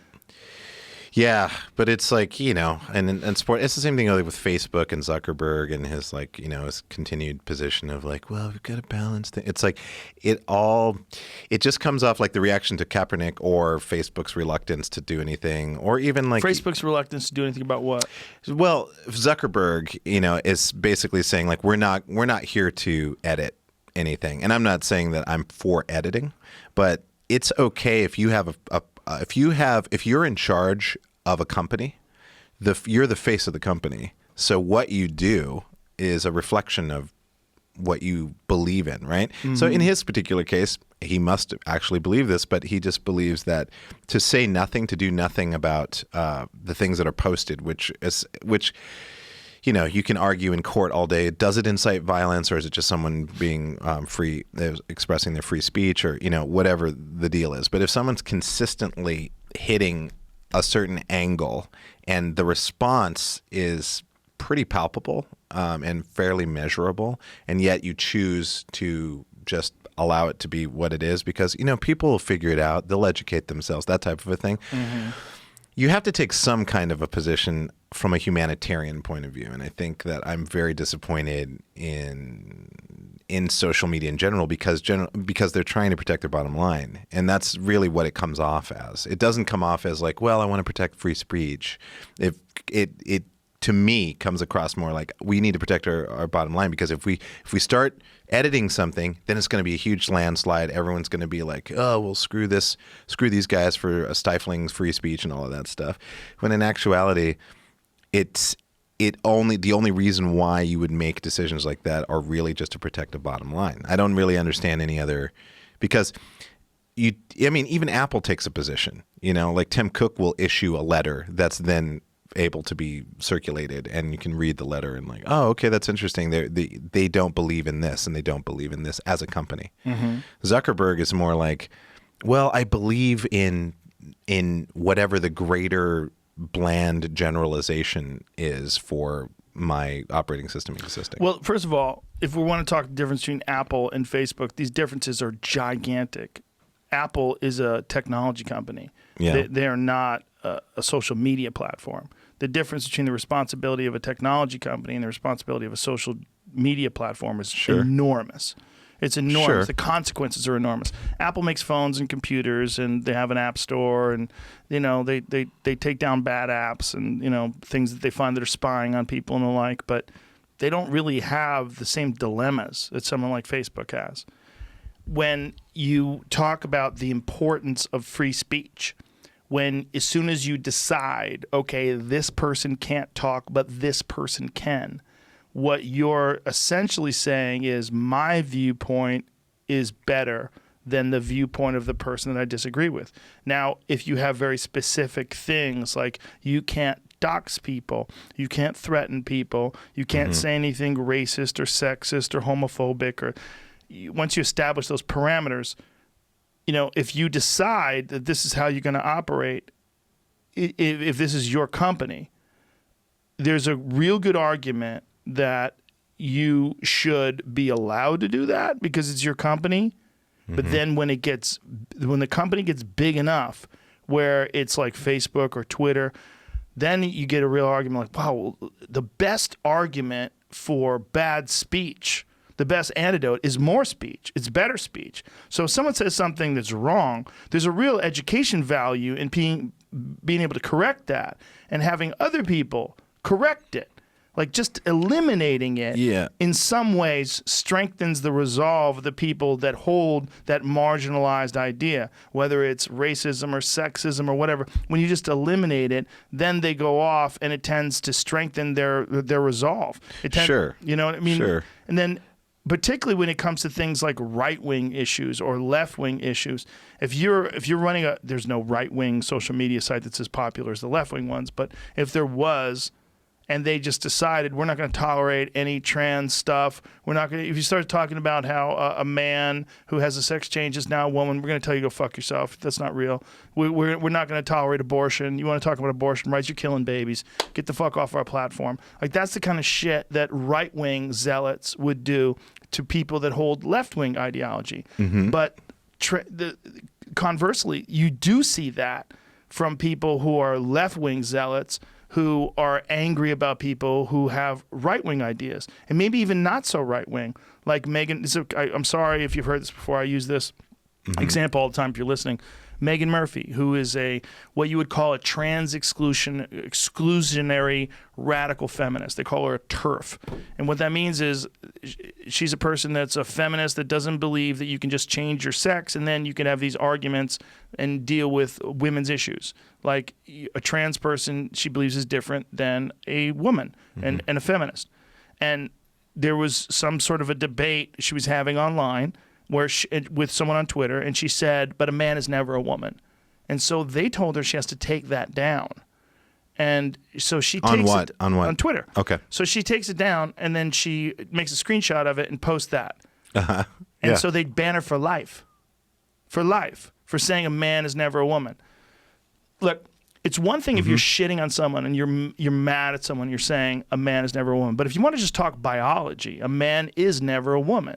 So if you're a person who is a left-wing progressive zealot and you don't want anybody that's not adhering or complying at all to the ideology of progressive people, you ban someone like that.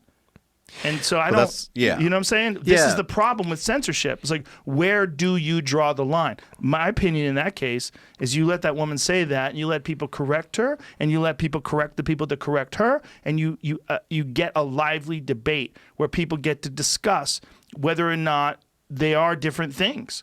And I think there's a real valid intellectual argument in that. There's a valid social argument in that.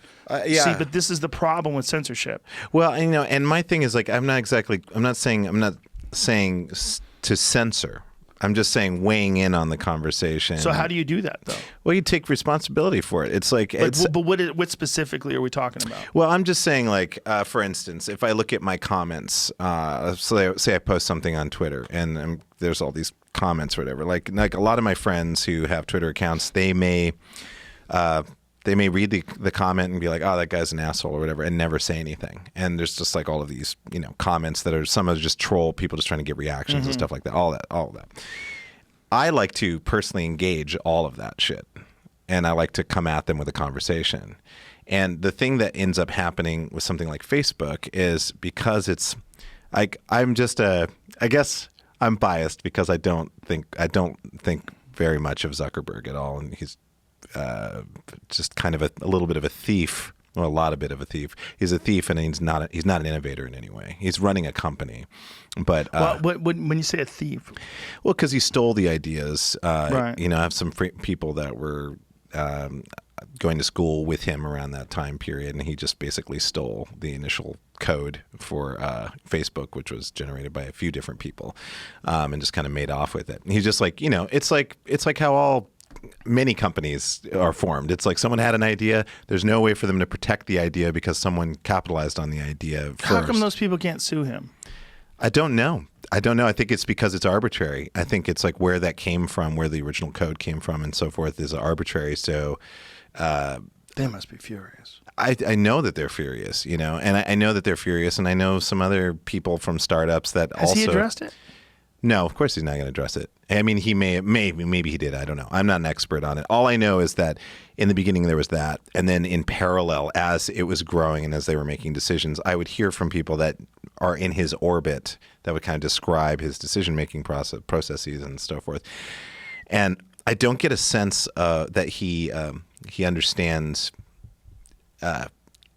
his responsibility, his social responsibility, or his responsibility to the identity of the company seems very far removed, and his actions kind of dictate that. It's like a little bit laissez-faire, in a sense that if I have, like, going back to my comments, I'm commenting on those things because I'm letting people comment. But I'm engaging in a conversation with them in hopes that we can talk about stuff. Are you open to anybody being able to comment back to you and say whatever they want? Yes, of course. Yeah. But do you know that? What is the explanation that YouTube did for this? But this is the problem with banning comments or deleting comments. That stuff can get co-opted. And there was a situation recently where YouTube was caught deleting comments that were critical of the Chinese Communist Party. And what they said was that it was a software glitch. Oh, yeah. No, that's them protecting their bottom line. 100%, right? Yeah. That's what I would imagine. Totally. But I saw that and I said, okay, but that's what I'm talking about. Like that kind of shit.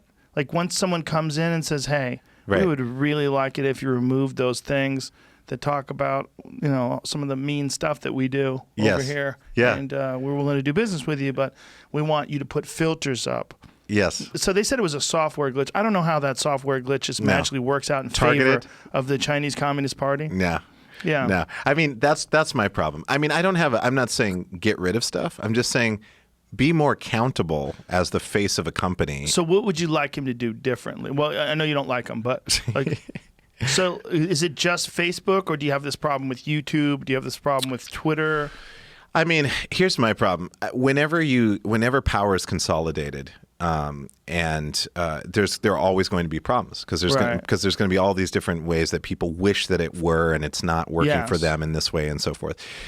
My thing is the future is distributed. It's a distributed network, distributed social networks. I have my own app, WhatsApp, that I created. Oh, what's that? It's just an app. It's WhatsApp. It's only on iOS, but you can look for it. What do you do with it?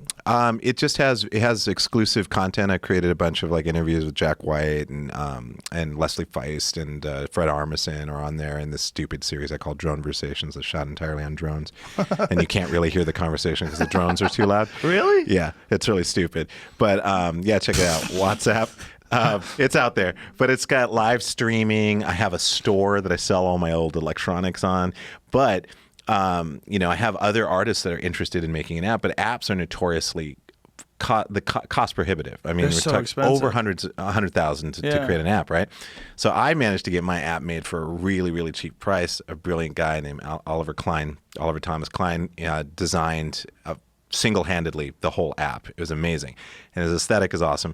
But my thing was, if I can create a template and keep getting the price down to make an app, and they're just using the template that I created for other artists and other bands, then we can have a distributed network of apps that can intercommunicate with one another without the need of Facebook, Instagram, any of these social media platforms. And that way, when a fan comes to visit my site, they know it's my shit. It's not being tracked. No one's getting tracked. There's no social for my app.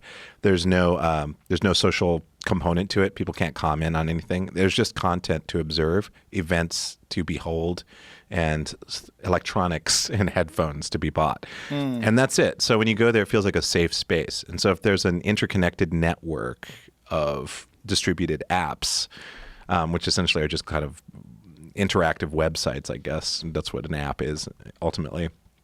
Now you've got something that's distributed. Fans can kind of trust that it's a safe space. It's not owned by Facebook. It's not owned by any of these corporations.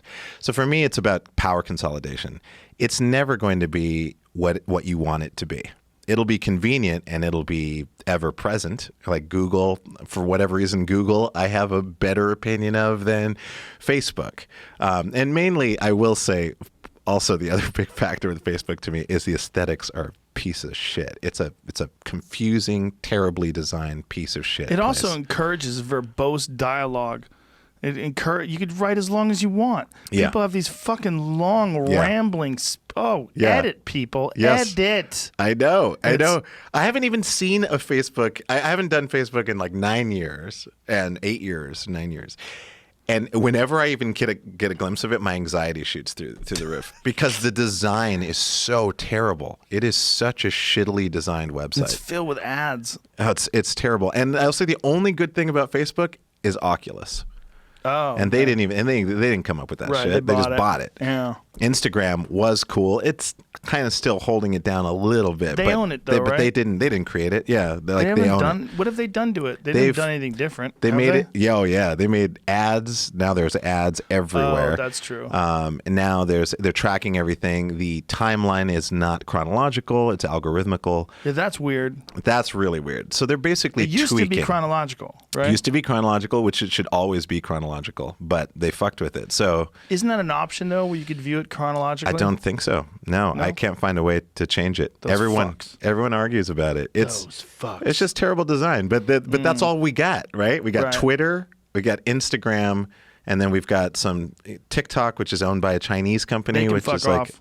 I don't The like. government won't let you put that on your phone. If Oh you're yeah, in the military. Yeah. Yeah, There's because it's owned by get it wrong. a Chinese company, which I have no problem with Yeah. Chinese people, but the Chinese government.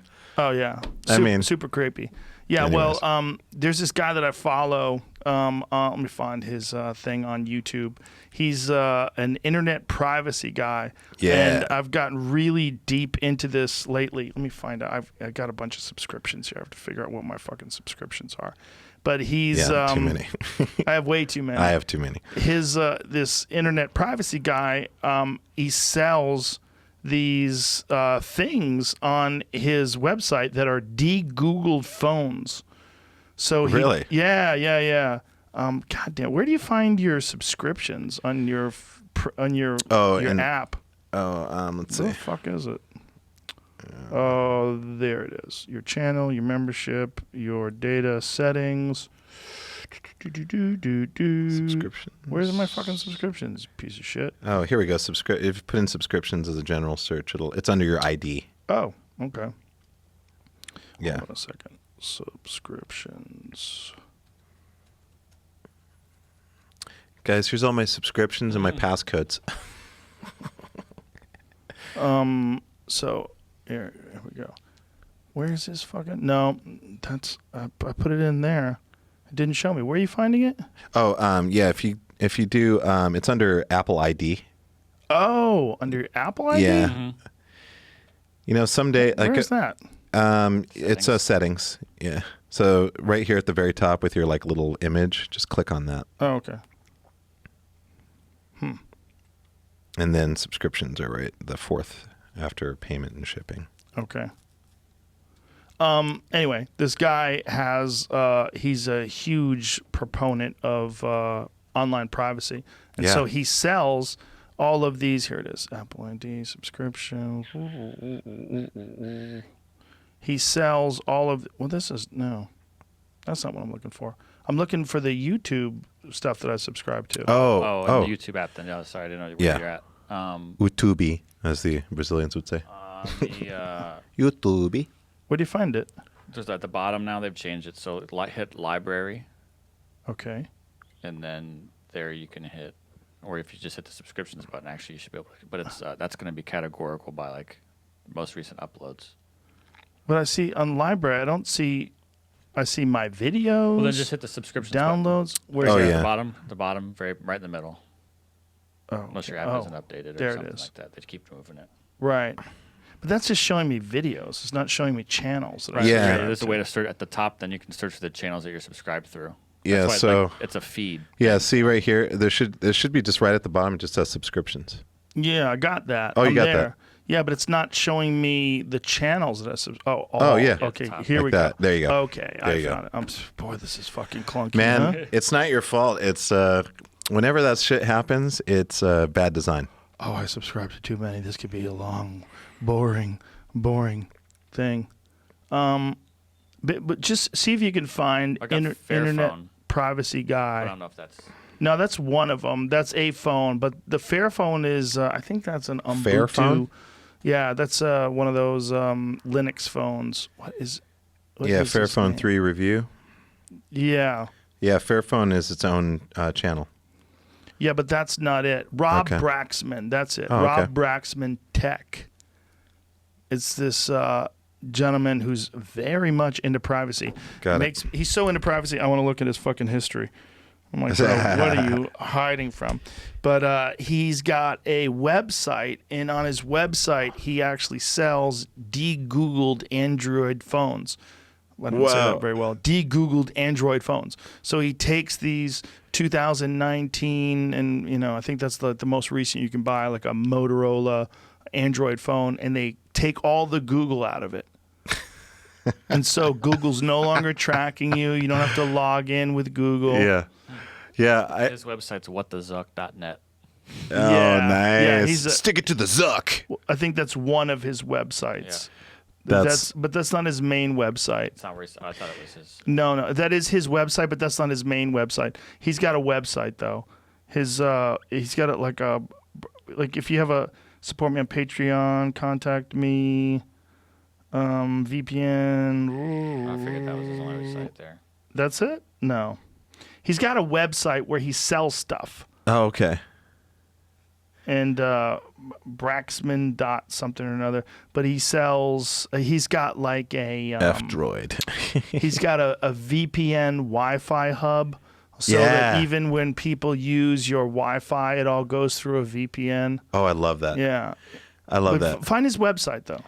See, that's Just Google. that's Rob the future. Braxman website. That's totally the future. It's like the future is distributed. Rob Braxman Tech. It's encrypted. Yeah, that's it. Brax.me. That's him.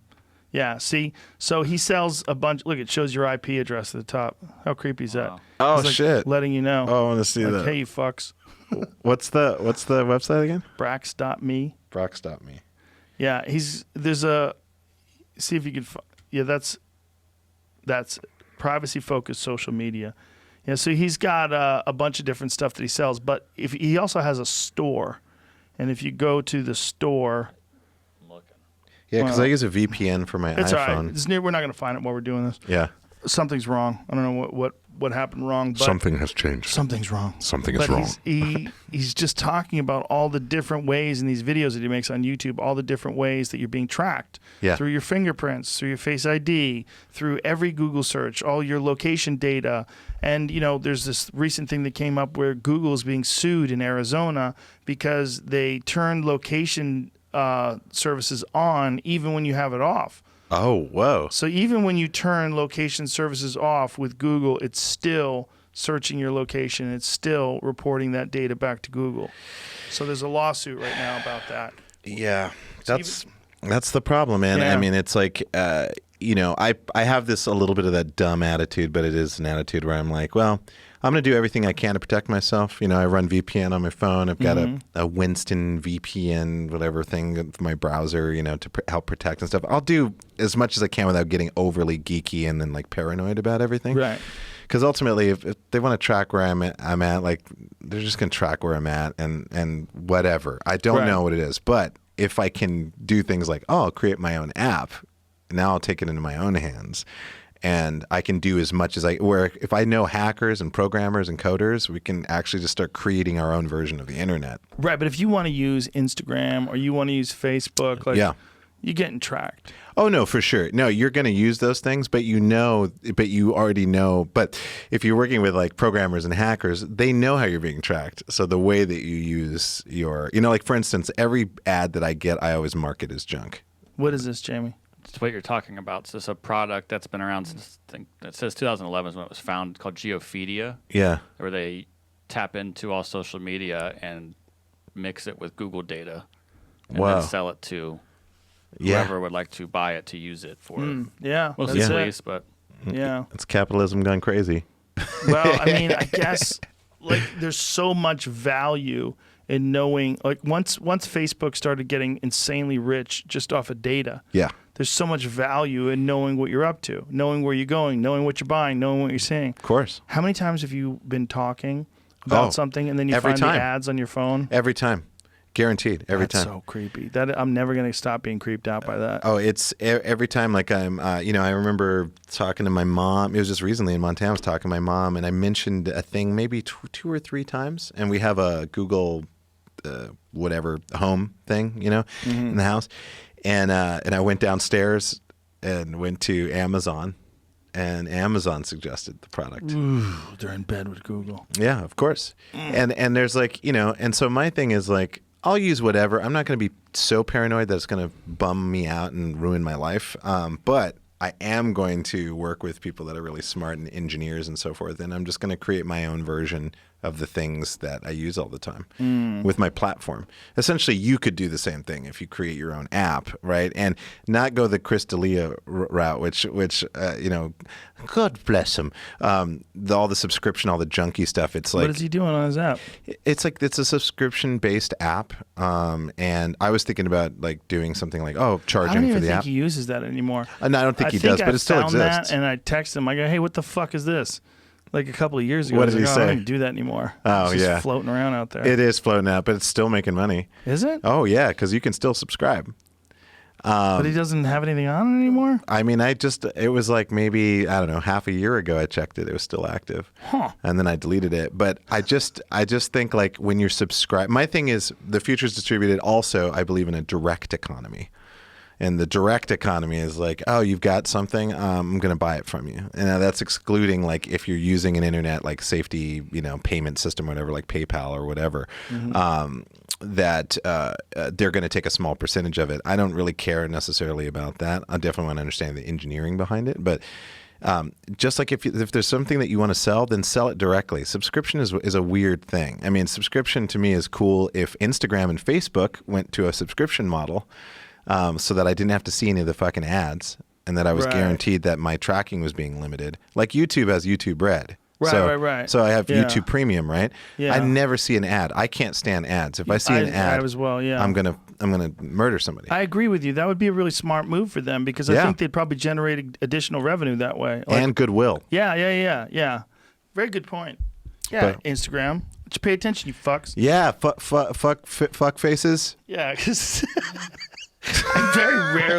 very rarely do they suggest something to me that I'm interested in. No, or they suggest stuff that you already have. Sometimes. So many times I'm like, oh, there's that thing I already bought. Every now and then, though. there's one of them little sponsored ads. I know. I'm like, huh. I know. That's kind of a good product. Well, you know what I'll do is I go to Brave, a private browser, so I'll go to Brave. I use Brave. And I'll use Brave, and then I'll look up the product there. I use DuckDuckGo, too. Oh, I use DuckDuckGo as well. DuckDuckGo's the shit. The search engine sucks on it. It's not as good.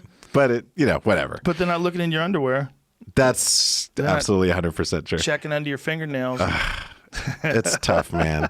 It's tough being a modern human. It is, but it's almost inevitable. I mean, I feel like we have to accept this new reality. Yes. That, privacy is one day going to be a thing of the past. And not just in terms of like what you browse, but I think what you think. One of the things that Elon said to me in the last conversation I had that really creeped me out is like, you're going to be able to talk without words. Because he's talking about Neuralink. Yeah, the Neuralink. You're going to be able to talk without... I'm going to be able to talk without words. Conversations without words. Oh, God damn it. What are you going to do? That leads to hive mind. We're going to have hive mind. Well, here's the thing. My condensation or the condensing of technology in general, we are fascinated with creating the things that we already do. Inherently. Right. So that idea of like being able to talk without words, it's like that happens all the time anyway. So you ever go on a dance floor and watch people like dancing and like someone's like communicating and they're just body language, they know what's going on. Or you're about to call your friend and suddenly your friend calls. That's why communicating without words like on the dance floor is a perfect example of like one of them Porsches where the ass end goes out and you're out of control of it. There's some communication in there too. Like, this guy doesn't know how to control his body. Yes, exactly. Yeah. And it's like, oh, well, I'm going to stay away from that person. Stay away. This person is losing control. Fucking dance over here. He can't dance. And then, but then there's there might be like a compassionate choreographer who'd be like, here, I'll teach you how to dance. I will make an example of you, Those women aren't real. No one. You don't think that there's benevolent choreographers that'll help you? They steal your liver. Those gals, they drug you and steal your liver. You wake up in a tub filled with ice. I love that that's a if that actually was a stereotype for choreographers. I don't trust choreographers. You know, 1 minute they're teaching you a bunch of routines, and then the next you're in a bathtub with no liver. Yeah, you're making out with some Eastern Bloc chick, and all of a sudden you fall asleep, and you wake up, and there's a deep pain in the right side of your body. Like, what the fuck? Oh, no. Big chunk of your liver's missing.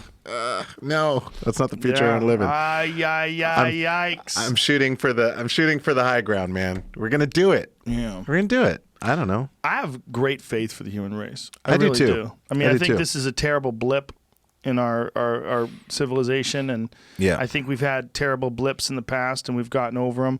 The problem right now is our foundation is really being tested because we've had multiple blips in a row. Yes, big heavy ones. Yep. And big stress test, man. Big ones. And unless we have a period of peace where we can digest these and recover, we're deteriorating. We just keep taking these hits like an old boxer. It just keeps getting knocked out. Like, whoa. Yep. Yep, and brain damage and tissue damage. Yep. I mean that's the thing. It's like, you remember, what I'm hoping for is another age of enlightenment. Like Spain had one. There've been every most large cultural epicenters have had these moments where things kind of came into balance after some great turmoil, and we were able to just put on cruise control for a little while. Yeah. And explore more in-depth, nuanced things about who we are. But those things existed before social media. That's true. The only way we're going to be able to pull that off today is with mushrooms. We're going to need something that lets people know, this reality that you're in is a very bland, two-dimensional projection of the reality that you can experience with our little fungus friends. Yes. Just a little bit of an escape from this tired realm into a land of infinite possibility, of love and understanding and connectedness, and a dissolving of the ego in the likes of which you've never experienced before. And if we could all do that, if that could be legal, look, marijuana has radically changed the culture of California, radically changed the culture of Denver, radically changed the culture of everywhere where it's been legalized. That's true. And it's changed the way people communicate with each other. It's changed their ideas about law enforcement because we're no longer worried about jackbooted thugs knocking down our door because we like to smoke a plant that makes us happy. That's not a concern anymore. That's a fundamental shift in just how we are as a human race. And that's us. It's a mild psychedelic. And psychedelics, they come in very, if marijuana is a gateway to anything, it's a gateway to the real psychedelics. It's a gateway to mushrooms. It's a gateway to DMT. Yep. It's a gateway to mescaline and ayahuasca. And, all those really fucking profound world-dissolving ones. It's a gateway to those things, and I really think that we need something like that at this time. We need rituals, some sort of psychedelic rituals, and best processed by real, legitimate professionals. And real experts, established centers where people actually know what they're doing.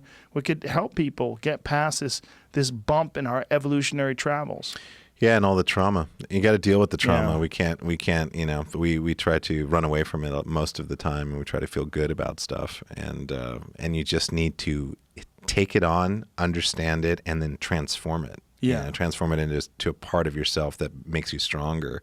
And psychedelics, really, they're just like a reminder. It's a reminder of how we are, because when children are born and their eyes are flinting everywhere and they're trying to absorb as much as they can about the world, they don't care about color. They don't care about any of the shit that we have problems with. All that stuff is learned. That initial state is essentially what happens with psychedelics. We go back to the interconnectedness of consciousness, and however you want to define that. But the experience of it is very interconnected, and it's a reminder that we're natural organisms. We're part of this planet. This planet is a part of a solar system. The solar system is a part of blah blah blah. And you also realize that your life experiences and your memories and even your personality is basically like a tiny pop-up tent that you've set up in the wilderness of real consciousness. Yeah, you're like, I got my little stove here. I'm gonna cook my tea, and I got it all under control. Yep. And then you unzip that tent, and you go out into the fucking wilderness of psychedelic consciousness. Yes. You realize, oh my God, I've been living in a tent Yeah. I've been living in this little baby pup tent. This has been my reality. Yes. And the more insecure people are, the more they want to define what is allowed and not allowed inside that tent. Exactly, 100%. It's like, I mean, and guaranteed, I've had arguments with people. I mean, I remember there was like a skinhead on a bus once, and we had a conversation together, and he was still an active skinhead. We were sitting across from each other but we kind of like, he commented on something I was wearing or something like that, and we started talking for a second.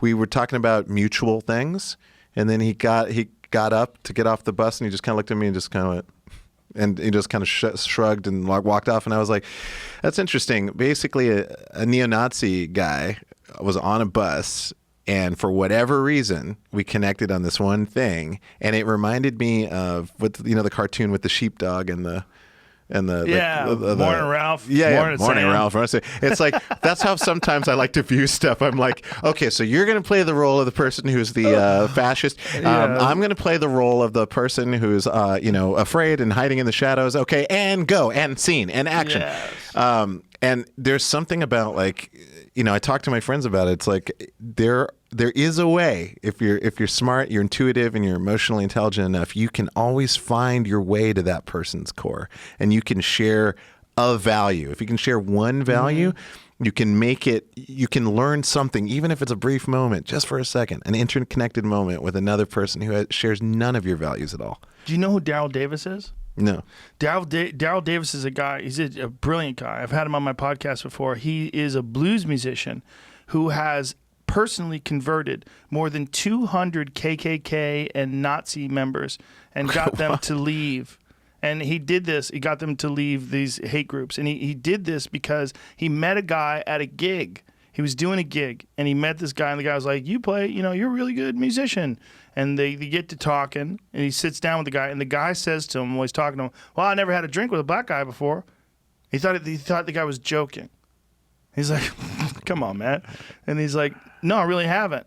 And he goes, you haven't? And he goes, no, I'm in the KKK. And he's like, what? The guy pulls out his fucking KKK ID. What? Yeah. So Daryl gives this guy his number and says, hey, I'm going to be in town again. When I'm in town again, let's have a drink. Let's talk. So they become friends. So they start talking.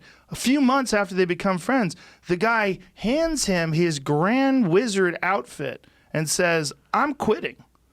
He says, obviously, I was wrong. I had this idea that black people were inferior. First of all, Daryl is extremely intelligent, very articulate, and a brilliant musician. And just the way he talks, it's very clear that he's smarter than you. Like, he's a smart guy. So if you're a dumb dude who's in the KKK and you're talking to this guy who you've in your group, you've determined this is an inferior guy. Yeah. But he's obviously smarter than you. So, like, what the fuck? And he's a really nice guy. Yeah, he's a nice guy. And so they become friends. They start eating dinner together. He has them over for meals and just quits. Says, I'm not doing this anymore. I'm not going to be a racist anymore. Hands him his outfit. So Daryl brought all these outfits with him. He showed me this Nazi flag this guy gave him, and he's got all these different Grand Dragon and Grand Wizard and all these different outfits. Him personally, his one-on-one interactions has converted more than 200 people. It's amazing. The podcast, please, if you have the time, please find it. Daryl Davis. Daryl Davis. The podcast with me and him. It's 3 hours long of him just telling these stories about meeting these Nazis and meeting these KKK guys and converting them. That's and not something he set out to do. This is what's really crazy. As a grown man, just a musician. It just happened. Not set out to do. Yeah, well, it goes down to my new catchphrase is love is efficient. It is. You know what I mean? It does work. It just works because once you're just like, you're not noticing the stuff and you're just casually talking, you're shooting the shit with somebody and you're like, oh yeah, it's cool. Oh, I love and then before you know it, they're just like, oh, what am I, what? Like, it's just, everything crosses. You're like, but this shouldn't be, but I was scared of, but I thought, it's like the first time you meet, like the first time I saw, like a queen, at like a drag off, and I was like, they're so tall and so boisterous, so big. And I was like, I'll never be able to, energetically mingle with someone like that and come to understanding. And then I've had some of the most incredible conversations with so many people of all different kinds of walks of life that I thought I didn't hate them or anything. I just thought we wouldn't have anything in common. Yeah, they're so different. Like, what would we have in common?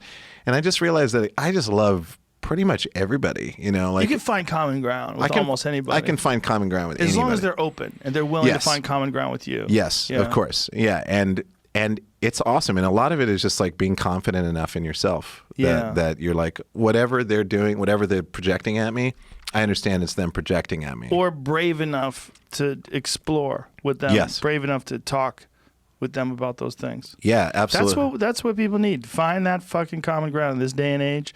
And that's one of the things with gigantic numbers of human beings, the population that we're experiencing. Yeah. I mean, hundreds of millions of people in this country.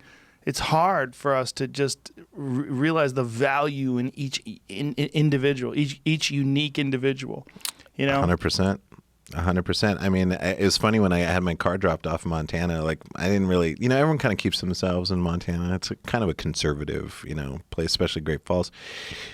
But car came out of the car trailer, and my across the street neighbors came out. The other neighbors, when I was a kid, I don't know if it's the same family. I think it's the same family, but they were like, they would call me racist shit all the time, and my mom would like get up in their face and be like, "I'm gonna kill you if you touch my kid," and stuff like that. They're still there? Oh, they're still there. Yeah, I mean, they've changed. I think they've moved on, but they've changed. And you know, and I had some early when we first moved there problems with my dad, like sitting on the porch smoking his cigarettes, and people going like, "What's that guy doing out there?" You know, whatever. And then my mom's white, and they're confused, but all of these neighbors came out, and people came down from the street, you know, and they're just like, "Oh, what's going on?" They're like looking at the car, and they're like, "Oh, hey, can I grab a picture?" and stuff like that. And the thing that I noticed, it's like that was the first time all my neighbors were like together on the street, and for this moment. And then I kind of realized, well, when you have a platform where people recognize what you do, and oh, by the way, congratulations on Spotify. That's Thanks, fucking rad. When I saw that, I was like, good for them to celebrate that. That's great. But like when you have a platform and you could be any way you wanted to be to anybody coming up to you if they recognize you from your platform. But if you are open and inclusive and taking the time to spend with people, it does so much for a community. Like most people dissolves those boundaries completely, and they're like, "Well, I was expecting you to be kind of blah blah," or "I was expecting you to be this," and you're like, "I'm not any of those things. Let's all just have a good time, man, and let's support local businesses," or whatever, you know, whatever your mantra is. But and in Great Falls, it's great. I can go places, and most of the time, people are just total sweethearts, and they generally say, "Thanks a lot for not forgetting about where you came from." And that's dope. That's huge. We just did 3 hours, dude. Oh shit! 37. Let's get out of here. Isn't that crazy? Let's get the fuck out of here. Reggie Watts, ladies and gentlemen. Thank you, brother. Yeah. Bye, everybody. Peace.